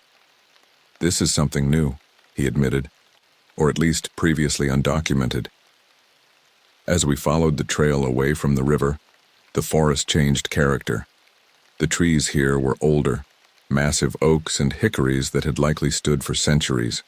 The underbrush was sparse, the forest floor carpeted with a thick layer of decaying leaves that muffled our footsteps. Shafts of sunlight penetrated the canopy in places, creating pools of gold amid the green shadows. But there was something else, something wrong about this part of the forest. It took me a moment to identify it. The absolute silence. No birds, no insects, not even the rustle of small animals in the underbrush. Just the whisper of our own breathing, and the occasional creak of ancient branches far above. "Listen," I said, stopping. The others paused, looking at me quizzically before understanding dawned on their faces. "Nothing," Reyes whispered. "Like before." Mark checked his weapon, a subtle movement that we all mimicked. The silence was unnerving, a warning as clear as any shouted alarm. Whatever had killed the hikers, whatever had attacked us at the ridge, its presence was strong enough to drive away all other life from its territory. We continued more slowly now, alert to every shadow, every movement. The blood trail was becoming fainter, either because the creature's wound was clotting or because it was being more careful not to leave signs. But the strange footprints remained visible in patches of softer ground, leading us deeper into the ancient forest. After about a mile, the terrain began to change again. The ground rose gradually, becoming rockier, with limestone outcroppings pushing through the soil like the bones of the earth itself. The trees thinned somewhat, allowing more light to reach the forest floor. "We're approaching Jackson Falls," Mark said, consulting his GPS. "Lots of caves and rock formations in this area." "Perfect place for a den," Reyes added. The blood trail had all but disappeared, but the footprints remained intermittently visible, leading us toward a particularly large limestone bluff that rose like a wall ahead of us. As we drew closer, I noticed a dark opening at its base. Not quite a cave, but a deep recess in the rock face, shadowed and uninviting. "There," I said, pointing. "The tracks lead straight to it." Mark signaled for us to take cover behind trees and rocks while he radioed our position to the other teams. After a brief consultation, it was decided that we would maintain our position and wait for teams 1 and 2 to converge on our location before approaching the potential den. We settled in to wait, weapons ready, eyes fixed on the dark opening. Minutes stretched into an hour with no movement, no sound except the occasional rustle of leaves in the gentle breeze. "Maybe it's not in there," Hoffman suggested quietly. "Or maybe there's another exit we don't know about. Or maybe it's waiting for us to get impatient and make a mistake," Reyes countered. I was inclined to agree with her. The creature had demonstrated tactical intelligence before. It would be foolish to underestimate it now. When Teams 1 and 2 finally arrived, we established a perimeter around the bluff, with clear lines of fire covering the cave entrance and potential escape routes. Graves had sent additional equipment with them, powerful flashlights, thermal imaging cameras, and even a drone for aerial reconnaissance. The plan was simple, but thorough. We would approach the cave in a coordinated manner, using the thermal cameras to detect any heat signatures inside before risking direct entry. If the creature was detected, we would attempt to drive it out into the open where it could be safely neutralized. I was assigned to Team 1 for the approach, my familiarity with the creature deemed valuable despite my relatively junior status. We moved forward slowly, in a tight formation that provided overlapping fields of fire. My heart hammered in my chest, sweat slicking my palms despite the mild temperature. 20 yards from the cave entrance, the team leader signaled a halt. A ranger with a thermal camera scanned the opening, his expression tense with concentration. After a moment, he shook his head. No heat signatures detected. We moved closer, 10 yards now, every sense straining for any sign of danger. The cave mouth yawned before us, a pool of absolute darkness that seemed to swallow the beams of our flashlights. The air coming from it was cool and carried a faint, musty odor that reminded me of whetstone and something else, something organic and unpleasant. At 5 yards, we stopped again, and the thermal camera was deployed once more. This time, the operator frowned, adjusting settings before looking up with a puzzled expression. "I'm getting something," he said quietly, "but it's faint, barely above ambient temperature. Whatever it is, it's not giving off much heat." "Location?" the team leader asked. "Deep inside, maybe 30 feet from the entrance. Stationary." A cold knot formed in my stomach. The creature's skin had been cool to the touch when it attacked Randy, almost as if it were cold-blooded. If it was resting or injured, its body temperature might drop even further, making it difficult to detect with thermal imaging. "It's in there," I said with certainty, "but it might not register normally on the camera." The team leader considered this, then made his decision. "We go in, but carefully. Formation Delta, 2-yard spacing. McCarthy, you're on point with the camera. McLeod, stay in the middle where you can advise if you spot anything familiar." We repositioned accordingly, flashlights illuminating the darkness ahead as we entered the cave. The temperature dropped noticeably as we moved deeper, the musty odor growing stronger. The cave was larger than it had appeared from outside, the ceiling rising to about 10 feet, the walls wet with seeping groundwater. Our lights played across the limestone surfaces, revealing ancient stalactites and stalagmites that created an almost otherworldly landscape. The floor was uneven, littered with rocks and debris that had fallen from above over countless years. About 20 feet in, McCarthy signaled another halt. "Heat signature stronger now," he whispered. "Still faint, but definitely there. 10 yards ahead, slightly to the right." I peered into the darkness, trying to penetrate the shadows beyond our light beams. For a moment, I saw nothing. Then, a slight movement caught my eye, not in the direction McCarthy had indicated, but higher up, clinging to the ceiling like some monstrous spider. "Above!" I shouted, raising my weapon. 6 flashlight beams swung upward simultaneously, illuminating a nightmare. The creature was there, its pale body spread-eagled across the cave ceiling, limbs splayed at impossible angles to anchor itself to the rough stone. It was larger than I remembered, or perhaps it had simply seemed smaller in the forest darkness. Its skin glistened wetly in our lights, translucent enough that I could see dark shapes moving beneath it, organs or fluids that defied human anatomy. but it was the face that froze my blood. That flat, almost featureless visage now split in a wide, lipless grin that revealed rows of needle-like teeth. And the eyes, those hollow pits that I'd glimpsed before, now fully visible and fixing us with an intelligence that was unmistakably alien, yet undeniably aware. For an eternal moment we stood in tableau, human weapons aimed upward at a creature that should not exist. Then, with a speed that defied its size, it moved, not toward us as I'd expected, but deeper into the cave, scuttling across the ceiling like an enormous insect before disappearing into a crevice that none of us had noticed. "After it," the team leader ordered, and we surged forward, adrenaline overriding fear. The crevice opened into a narrow tunnel that forced us to proceed single file, our light beams bouncing erratically off the close walls. The air grew colder, damper, the musty odor intensifying to a point where several team members pulled bandanas over their faces. We emerged into a larger chamber, our lights revealing a scene that stopped us in our tracks. The floor was littered with bones, animal bones mostly, the remains of deer, raccoons, and other forest dwellers. But among them, unmistakable in their shape and size, were human remains. Not just the hikers we'd found, but others, in various states of decay, suggesting that the creature had been hunting in these woods far longer than we'd realized. "My God," someone whispered behind me. McCarthy scanned the chamber with the thermal camera, his movements jerky with tension. "No signature," he reported.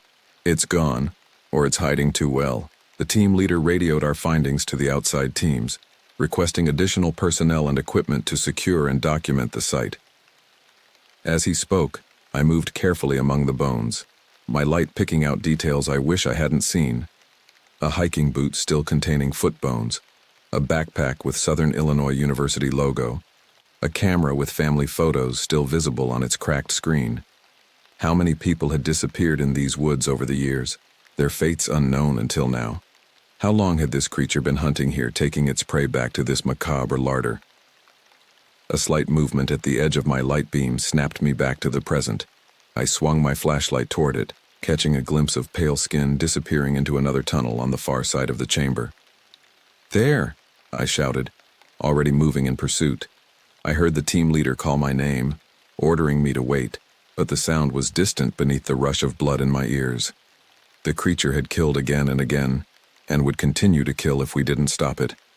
I couldn't let it escape, couldn't risk losing it in the labyrinth of caves that might extend for miles beneath the forest. The tunnel was narrow and low, forcing me to crouch as I ran. My light bounced wildly ahead of me, occasionally catching glimpses of the creature's pale form as it fled. It was wounded, I realized, moving with a slight limp, leaving smears of dark fluid on the rocks where it brushed against them. The tunnel began to slope upward, and I sensed we were approaching the surface again. Light filtered in from somewhere ahead, growing stronger as I pursued. Then suddenly I burst out of the tunnel's mouth into daylight, momentarily blinded by the transition from darkness. When my vision cleared, I found myself in a small clearing surrounded by dense forest. The creature was nowhere to be seen, but broken undergrowth indicated it had continued fleeing deeper into the woods. I radioed my position to the team, then made a decision that went against all protocols and training. I continued the pursuit alone. The creature was injured, possibly weakening. This might be our best chance to end the threat it posed. The trail was easy to follow. Broken branches, disturbed earth, and most telling, those distinctive footprints pressed into softer ground. It was moving fast but erratically, no longer displaying the calculated stealth I'd witnessed before. Fear or injury was making it careless. I pushed through dense undergrowth, brambles tearing at my clothes and skin, barely feeling the scratches in my focused pursuit. The forest was silent around me, the only sounds my own labored breathing and the crash of my passage through the vegetation. Then, abruptly, the trail ended at the edge of a small stagnant pond, one of many scattered throughout this part of Shawnee. The dark water was perfectly still, untroubled by wind or wildlife. On the opposite shore, about 30 yards away, stood the creature. It was fully upright now, its elongated limbs hanging at its sides, head tilted in that curious angle I remembered from our first encounter. Even at this distance, I could see it was injured. A dark stain spread across its left shoulder where my bullet had found its mark, and one leg bent at a slightly awkward angle. I raised my weapon, taking careful aim. The creature made no move to flee, watching me with those hollow eyes that somehow conveyed emotion despite their alienness. Not fear as I might have expected, but something closer to curiosity, or perhaps recognition. My finger tightened on the trigger. One shot, center mass, would end this nightmare. Justice for the hikers, for all the others whose remains littered that chamber of horrors. Safety for everyone who would venture into these woods in the future. But as I prepared to fire, the creature did something unexpected. It raised one elongated hand, palm outward, in a gesture that was unmistakably human, a gesture of pause, of communication. I hesitated, thrown by this display of intelligence. In that moment of indecision, the creature moved, not away but toward the water. It entered the pond with barely a ripple, its pale form sinking beneath the dark surface until only its eyes remained visible, 2 points of absolute darkness against the murky green. Then those two disappeared, leaving only stillness and silence. I approached the pond cautiously, weapon still raised, scanning for any sign of movement. The water was cloudy with algae and silt, impossible to see through. I circled the entire perimeter looking for any point where the creature might have emerged, but found nothing. No footprints, no disturbed vegetation, no trail leading away. It was as if it had simply vanished. By the time the rest of the team caught up with me, I had searched the entire area surrounding the pond, growing increasingly frustrated and confused. How could something so large disappear so completely? There had to be an underwater cave, a hidden passage, something that explained its escape. The team conducted a more thorough search, using poles to probe the pond's muddy bottom, checking every possible exit point. They found nothing. Even the thermal cameras detected no heat signature in or around the water. "It's gone," Mark said finally, standing beside me at the pond's edge. "For now, at least." I nodded, a mixture of relief and disappointment washing over me. We had found its den, uncovered evidence of its predation, even wounded it. But we hadn't eliminated the threat. As we made our way back to the cave to help document and secure the site, Mark hung back with me, speaking quietly so the others wouldn't hear. "Did you see its face?" he asked. I nodded. "Like nothing I've ever seen before." "And that gesture it made before it disappeared?" He paused, his expression troubled. "It was communicating, Tyler. It understood what was happening." "I know," I replied, the implication sending a chill through me despite the warm afternoon air. "Whatever this thing is, it's not just an animal. It's something more. Or something completely different," he suggested. "Something we don't have a category for yet." We walked in silence for a while, both lost in our own thoughts. The forest around us was beginning to come alive again, bird song returning hesitantly, small creatures rustling in the undergrowth. The oppressive silence that had marked the creature's presence was lifting, a tacit confirmation that it had indeed left the area. But for how long? The question haunted me as we rejoined the larger team at the cave. The site had been transformed into a formal investigation scene, with evidence technicians photographing and cataloging the remains, wildlife officials taking samples from the cave walls and floor, and armed rangers maintaining a vigilant perimeter. Graves was there, his weathered face grave as he supervised the operation. He nodded when he saw me, a silent acknowledgement of what we'd discovered. Later, as the day waned and preparations were made to transport the remains back to civilization, he pulled me aside. "You were right," he said simply. "About all of it. We've recovered remains from at least 7 individuals, spanning what appears to be several years." The number hit me like a physical blow. 7 people, possibly more, all taken by this creature without anyone connecting the disappearances or realizing the pattern. "What happens now?" I asked. Graves sighed, running a hand through his short-cropped hair. Now we have a decision to make. How much of this goes public, and in what form? I understood the dilemma. The truth. A previously unknown predator with near-human intelligence hunting in a popular national forest would cause panic, possibly even hysteria. But hiding the truth meant risking more lives. People need to know there's a danger, I said firmly. Maybe not all the details, but enough to keep them safe. Agreed, Graves replied. We'll issue a warning about an unidentified predator, close this section of the forest until further notice, and increase ranger patrols throughout Shawnee. It was a reasonable compromise, I thought, enough to protect the public without causing unnecessary fear. As the sun began to set, casting long shadows through the ancient trees, the teams prepared to leave the forest.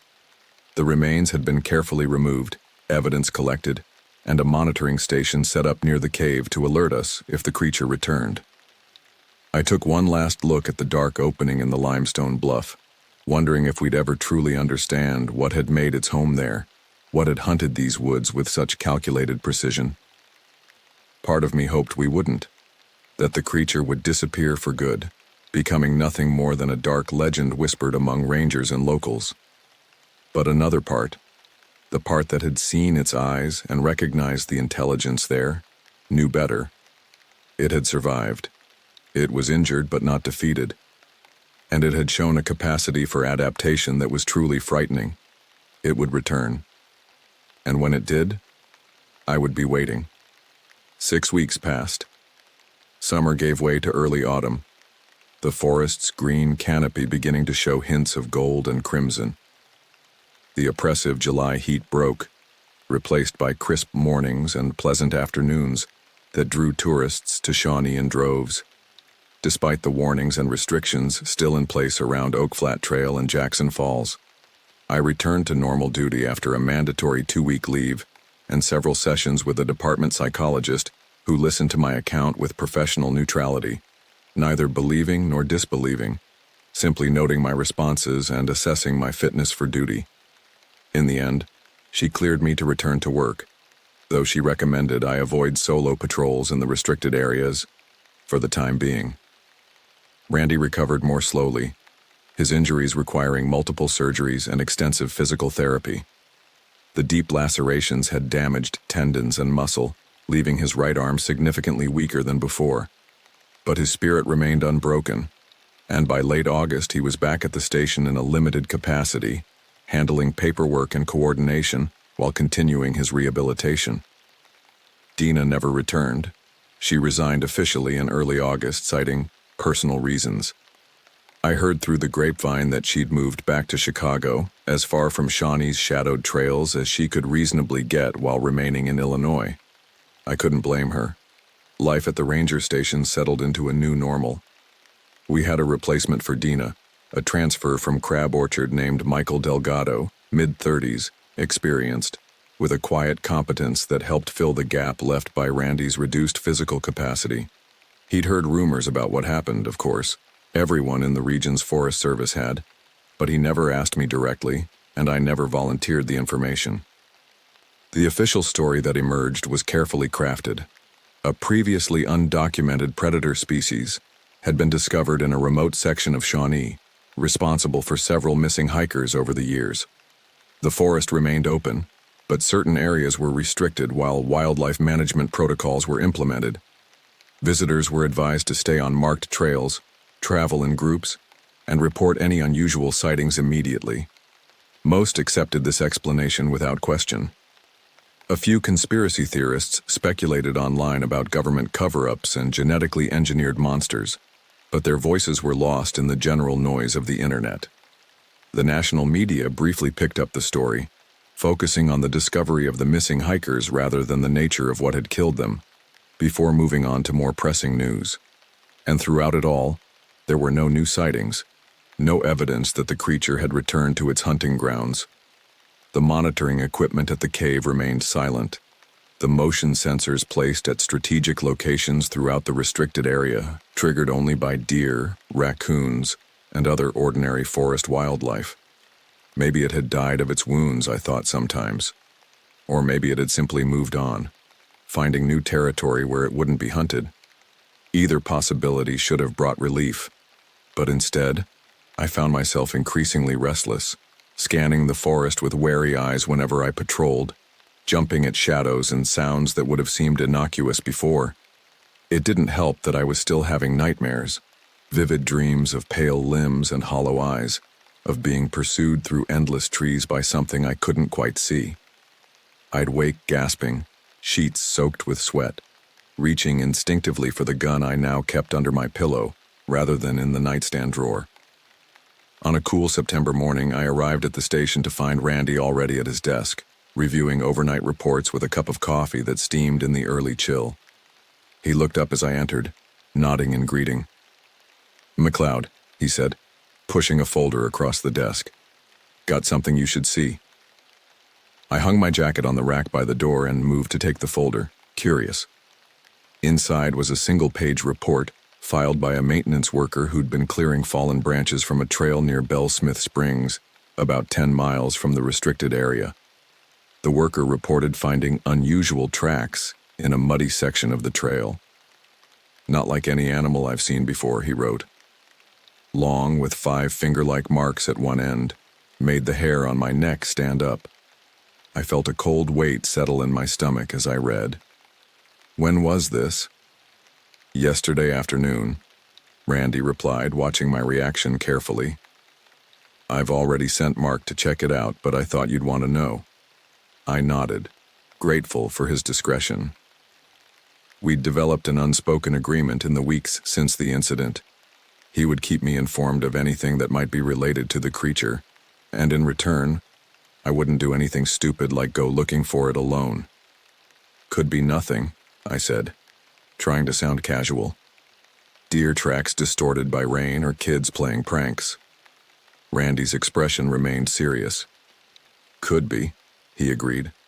"But Bellsmith has those cave systems too, connecting to underground streams. If it survived and needed a new den," he didn't need to finish the thought. Bellsmith Springs was one of the most popular recreation areas in Shawnee, especially in autumn when the changing leaves drew photographers and hikers from across the Midwest. If the creature had relocated there, the potential for another attack was significant. "What does Graves say?" I asked, returning the folder to the desk. "He's taking it seriously. Doubled the patrols in that area, put motion sensors on the main trail junctions. But he can't close Bellsmith without more evidence, not during peak season, not without causing panic." I understood the dilemma. The Forest Service was walking a fine line between public safety and public relations. Without concrete evidence that the creature had relocated to Bellsmith, closing the area would raise questions they weren't prepared to answer. "I'd like to see those tracks myself," I said. Randy nodded, as if he'd been expecting this. "I figured. Take Delgado with you. He should get up to speed on this anyway, and I don't want anyone out there alone." I agreed, though the thought of explaining what we were really looking for to the new ranger made me uneasy. How much did he know? How much should he know? Michael was outside, checking the oil in one of the service trucks, when I approached him. He straightened up when he saw me, wiping his hands on a rag. "Morning, McLeod," he said, his voice carrying the slight accent of someone who grew up speaking Spanish at home. "Truck's almost ready for patrol." "Change of plans," I told him. "We're headed to Bellsmith Springs. There's a report I need to follow up on." He raised an eyebrow but didn't question the assignment. "Give me 5 minutes to grab my gear." As we drove to Bellsmith, I debated how much to tell him. Michael was competent and level-headed, not the type to panic or spread rumors. But the full truth about what we'd encountered at Oak Flat Trail was so fantastic, so outside normal experience, that sharing it risked my credibility with a new colleague. In the end, I opted for a partial truth. "We're looking for tracks," I said as we turned onto the gravel road that led to Bellsmith. "Possibly from the same predator species that was identified in the restricted area." Michael glanced at me, then back at the road. "The one that killed those hikers?" "Yes." He was silent for a moment, processing this.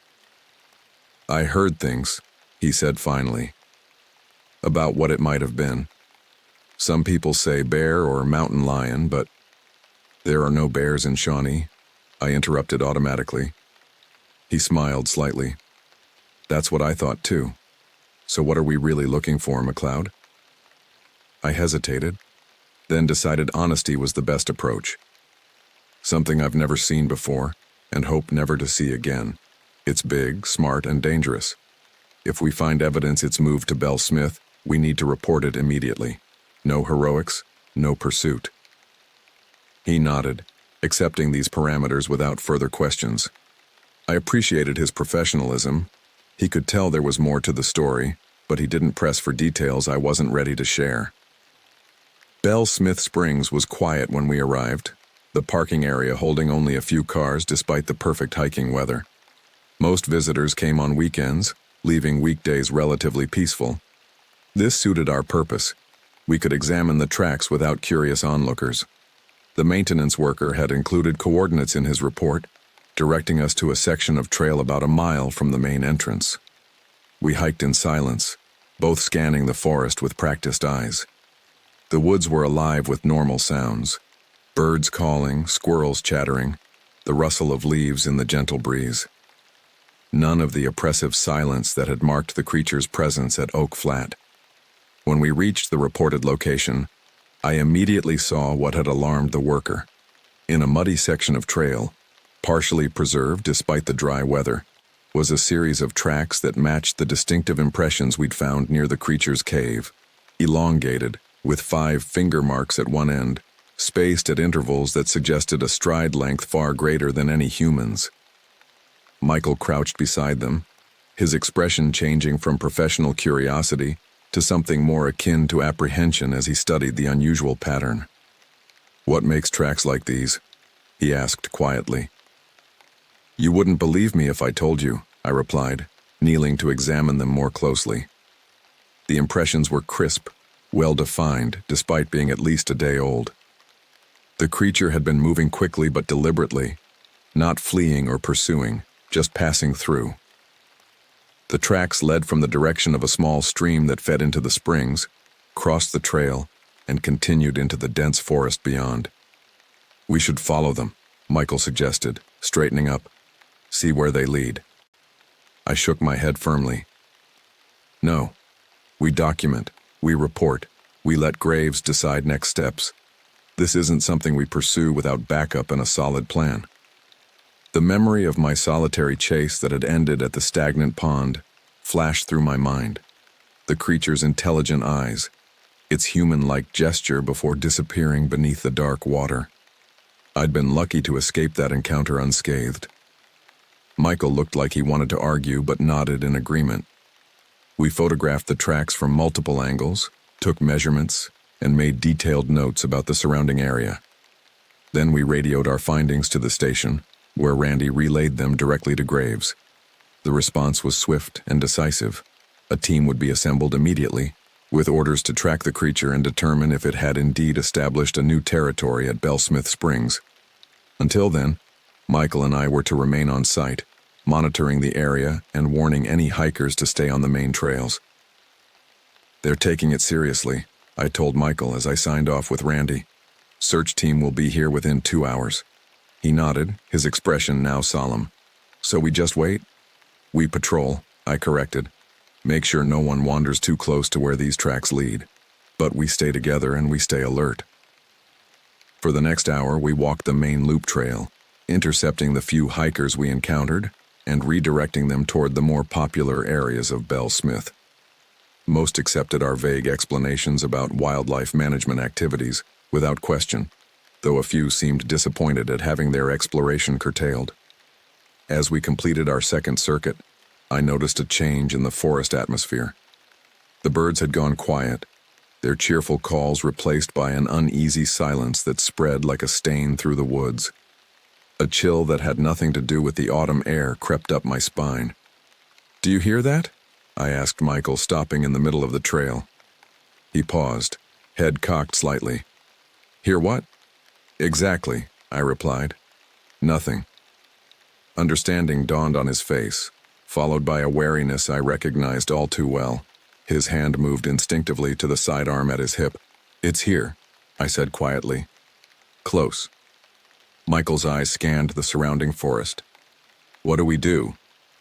"We get to open ground," I decided. "The main spring area has less cover, better visibility."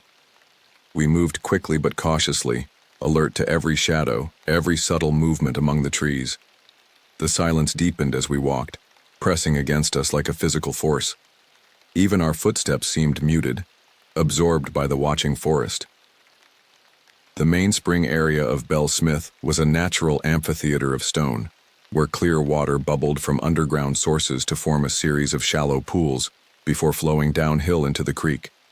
Massive sandstone formations rose on either side, limiting approach routes and providing good visibility in most directions. We positioned ourselves with our backs to a large boulder, scanning the tree line.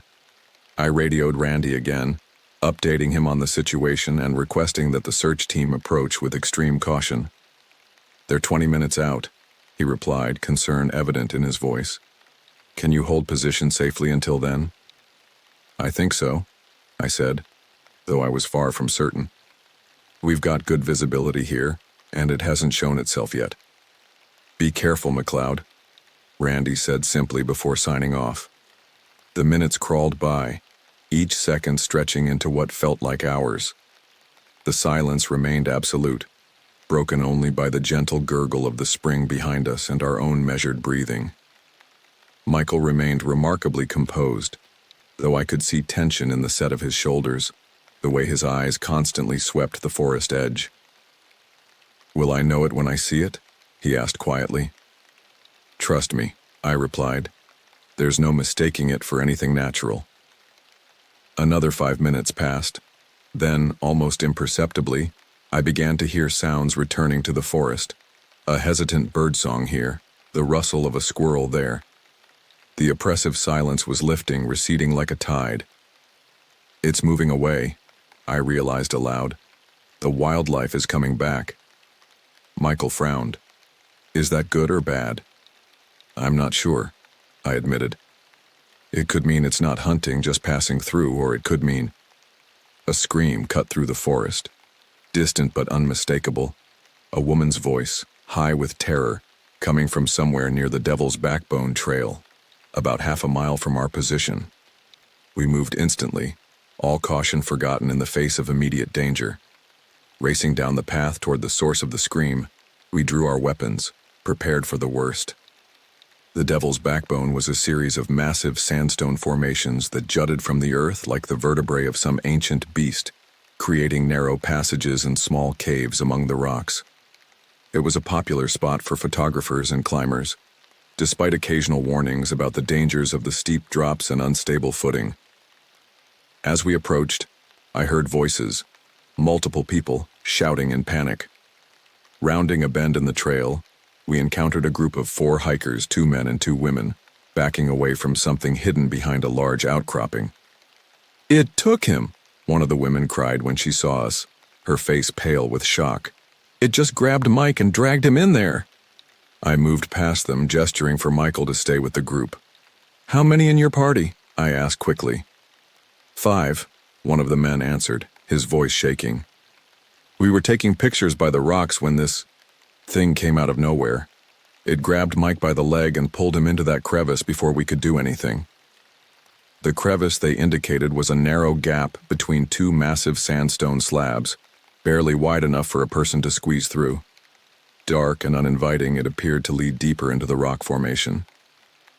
"Did you see what it looked like?" I asked, already knowing the answer. The woman who had screamed nodded, tears streaming down her face. Tall, thin, pale, like nothing I've ever seen. It moved so fast and it was so strong. "Michael," I called, making a decision. "Get these people back to the parking area and call for immediate backup. Tell them we have a confirmed attack and 1 missing hiker." "What about you?" he asked, clearly reluctant to leave me alone. "I'm going to see if I can locate the victim," I replied, checking my weapon. "But I'm not engaging. Just reconnaissance until help arrives." He looked like he wanted to argue but nodded, understanding the urgency of getting the witnesses to safety. "Be careful," he said simply, before ushering the shaken hikers back down the trail. Once they were gone, I approached the crevice cautiously, listening for any sound that might indicate the victim was still alive. Hearing nothing, I shone my flashlight into the gap, revealing a narrow passage that descended at a steep angle before turning out of sight. The rational part of my mind screamed that entering alone was suicide, but another part, the part that had sworn to protect visitors to this forest, couldn't ignore the possibility that the hiker might still be alive, might be saved if I acted quickly. Drawing a deep breath, I squeezed into the crevice, my shoulders scraping against the rough stone on either side. The passage was tight but navigable, leading downward into the heart of the sandstone formation. The air grew cooler as I descended, carrying that same musty odor I'd detected in the cave at Jackson Falls. My flashlight beam cut through darkness that felt ancient, undisturbed for centuries before human feet had found these paths. After about 30 feet, the passage widened into a small chamber, its ceiling just high enough for me to stand upright. The beam of my flashlight played across the stone walls, revealing natural carvings created by water over millennia. And at the far side of the chamber, a tunnel, smooth-sided and circular, unlike the natural formations around it. A tunnel that hadn't been carved by water or natural forces, but by something with purpose and intent. The implications chilled me. The creature hadn't randomly fled to Bell Smith. It had known exactly where it was going. These underground passages might connect to the cave system we'd discovered at Jackson Falls miles away, an entire network of tunnels through which it could move unseen beneath the forest. I approached the tunnel cautiously, every sense straining for danger. There was no sign of the missing hiker, no blood or evidence of a struggle in this chamber. The creature had taken him deeper into its domain. The tunnel was about 4 feet in diameter, requiring me to crouch uncomfortably as I followed it. The floor was smooth, worn by repeated passage, and sloped gently downward. My flashlight beam seemed to be swallowed by the darkness ahead, revealing only a few yards at a time. After what felt like hundreds of yards but was probably less than 100, the tunnel opened into another chamber, larger than the first. And here, finally, I found evidence of the creature's presence. Bones scattered across the stone floor, some clearly animal, others disturbingly human in proportion, but no sign of the recently taken hiker. I was about to press on when a sound reached me, a soft scraping like claws or nails on stone, coming from somewhere deeper in the tunnel system. It was followed by something else, something that froze my blood. A low, keening vocalization that was neither animal nor human, a sound no earthly creature should be capable of making. And beneath it, almost too faint to detect, a human moan. The hiker was still alive. I raised my radio, intending to call for backup to report my position and findings, but as I keyed the mic, I heard only static, the thick stone above and around me blocking any signal from reaching the surface. I was alone, cut off from help, with only seconds to decide: advance toward an enemy I knew was lethal, or retreat and abandon a man to certain death. In the end, it wasn't really a choice at all. I moved forward, deeper into the tunnel, following the sounds that grew louder with each step. The passage twisted and turned, branching occasionally, but I kept to the main route, guided by the increasing frequency of the creature's vocalizations. Finally, the tunnel opened into a vast underground chamber, easily 30 feet high and twice that across. Natural columns of stone rose from floor to ceiling, and a small underground stream cut across one corner, disappearing into yet another tunnel.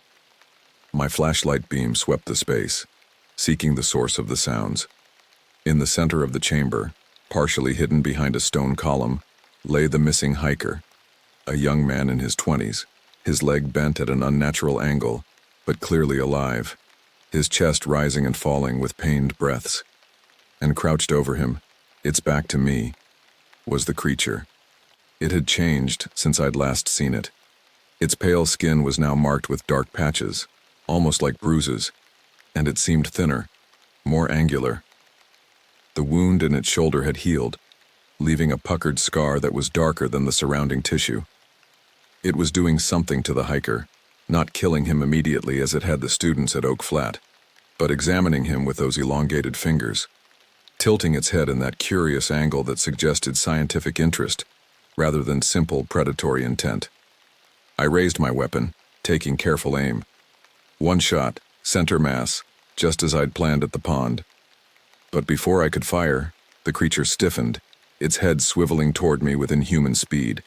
Our eyes met across the chamber, mine wide with fear and determination, its hollow pits revealing nothing yet somehow conveying recognition. It remembered me. For an eternal moment, we remained frozen in tableau. Then, with deliberate slowness, it raised one hand in that same gesture I'd seen at the pond, palm outward, fingers spread. Not in surrender, I realized, but in communication. It knew what my weapon could do. It had been shot before, wounded, but not killed. And now it was, what? Asking for peace? Warning me away? I couldn't interpret the gesture with any certainty, but its meaning was clear enough. Do not shoot. The hiker moaned again, drawing my attention momentarily. He was conscious, his eyes open and fixed on the creature that loomed above him. But strangely, there was no terror in his expression, only confusion and pain from his injured leg. When I looked back at the creature, it had changed position, moving away from the hiker toward the underground stream. It gestured again, a different motion this time, a beckoning, as if inviting me to approach. Every instinct screamed that this was a trap, that the moment I lowered my weapon, it would attack. But something else, something I couldn't quite name, made me hesitate. The creature could have killed the hiker already, could have fled deeper into the tunnels, could have attacked me when my attention was divided.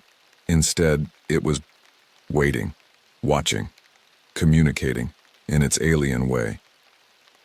"What are you?" I whispered, the question escaping before I could stop it. The creature's head tilted further, its mouth, that lipless gash across its face, opening slightly. No sound emerged, or at least none that human ears could register, but its hand moved again, touching its chest, and then extending toward me in a gesture that seemed almost questioning.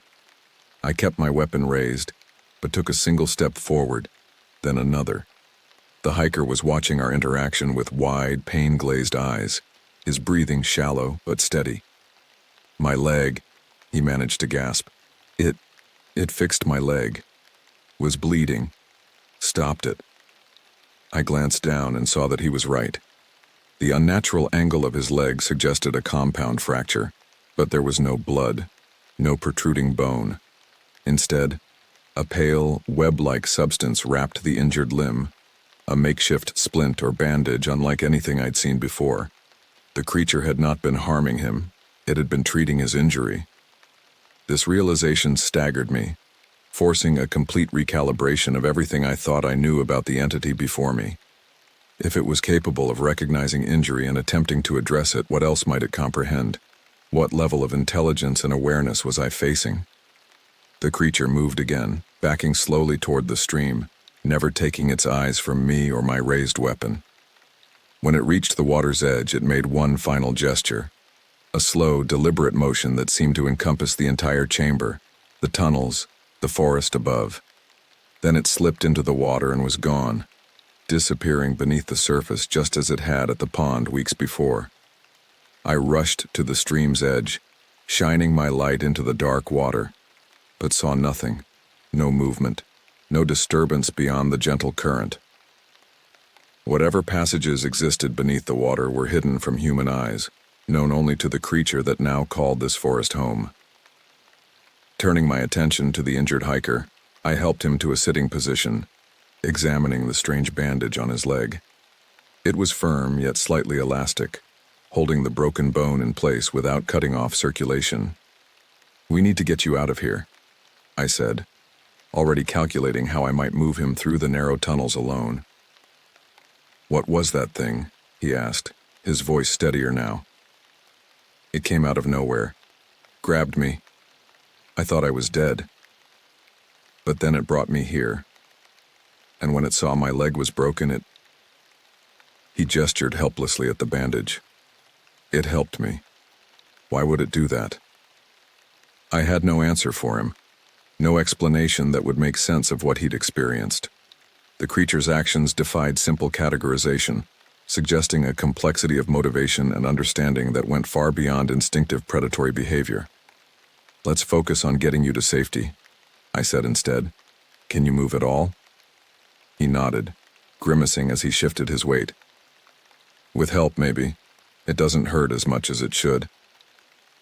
Whatever the creature had applied to his leg seemed to have analgesic properties as well as structural support, another piece of the increasingly puzzling picture. With considerable effort, we began the slow journey back through the tunnels, the hiker leaning heavily on me as he hopped on his good leg. Progress was painfully slow, but he was remarkably resilient, driven by the natural human desire to escape the underground darkness. We had just reached the first chamber when I heard voices echoing down from the crevice entrance. The search team had arrived and was calling my name. "Down here," I shouted back, relief washing through me. "I've got the missing hiker. He's injured but alive." Within minutes, rescue personnel had descended into the chamber, taking over the care of the injured man with professional efficiency. As they prepared him for evacuation, Graves pulled me aside, his expression a mixture of concern and disbelief. "The witnesses described what grabbed him," he said quietly. "Sounds like our friend from Jackson Falls."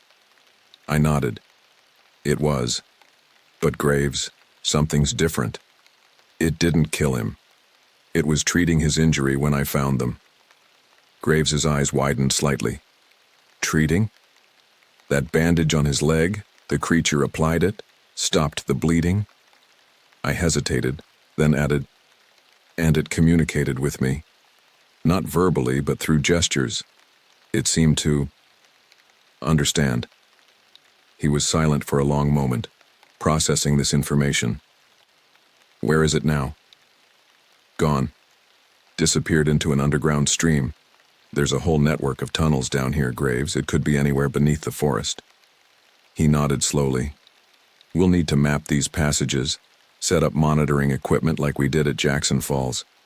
But if what you're saying is true, if it's displaying this level of intelligence and now non-aggressive behavior, I don't know what to make of it," I admitted. "Everything about this situation challenges what we thought we knew." As the injured hiker was carefully extracted from the underground chamber, I found myself wondering how many more surprises this creature might hold, how many more assumptions it might overturn. It had killed before, violently and without mercy. Yet today, it had shown a capacity for something else, something almost like compassion, or at least curiosity without malice. The search teams found no further sign of the creature, though they discovered additional tunnels branching off from the main chambers, some too narrow for human exploration. Motion sensors and cameras were installed at key junctions, creating an early warning system that might alert us to the creature's movements. In the days that followed, I debriefed with Graves, Randy, and representatives from various wildlife and research agencies who had been brought into the expanding circle of those aware of our unusual forest resident. The injured hiker's story caused considerable debate, with theories ranging from calculated manipulation by the creature to genuine curiosity or even nascent empathy. The strange bandage, removed at the hospital and subjected to analysis, proved to be composed of a protein structure unlike anything in our databases. Not plant, not animal, but something else entirely. It dissolved into an unidentifiable residue when exposed to air for more than a few hours, frustrating further study. A month later, as autumn painted Shawnee in brilliant reds and golds, I stood at the edge of Bell Smith Springs, gazing into the clear waters that flowed from hidden underground sources. Somewhere beneath my feet, through tunnels and chambers that might extend for miles, the creature moved in its private domain, watching and waiting. We had reached an uneasy detente. No further attacks had occurred, though motion sensors occasionally detected movement deep in the tunnel system. Hikers reported strange sounds or fleeting glimpses of pale movement among distant trees, but no one had been harmed. The restricted areas remained closed, with official explanations citing ongoing wildlife management and geological surveys. Most visitors respected the boundaries, enjoying the vast portions of Shawnee still open to exploration without questioning what might lie beyond the warning signs. As for me, I continued my patrols, my vigilance undiminished despite the apparent truce.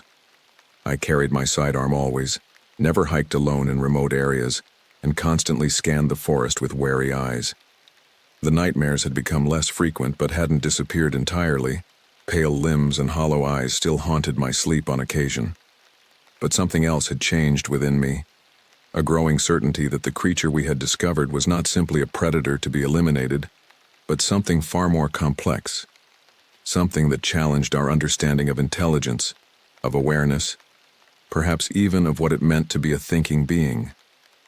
I knew I might never have answers to the questions that plagued me. What was it? Where had it come from? Why had it killed some but spared, even helped others? Was it learning, evolving in its understanding of the human inhabitants of its adopted territory?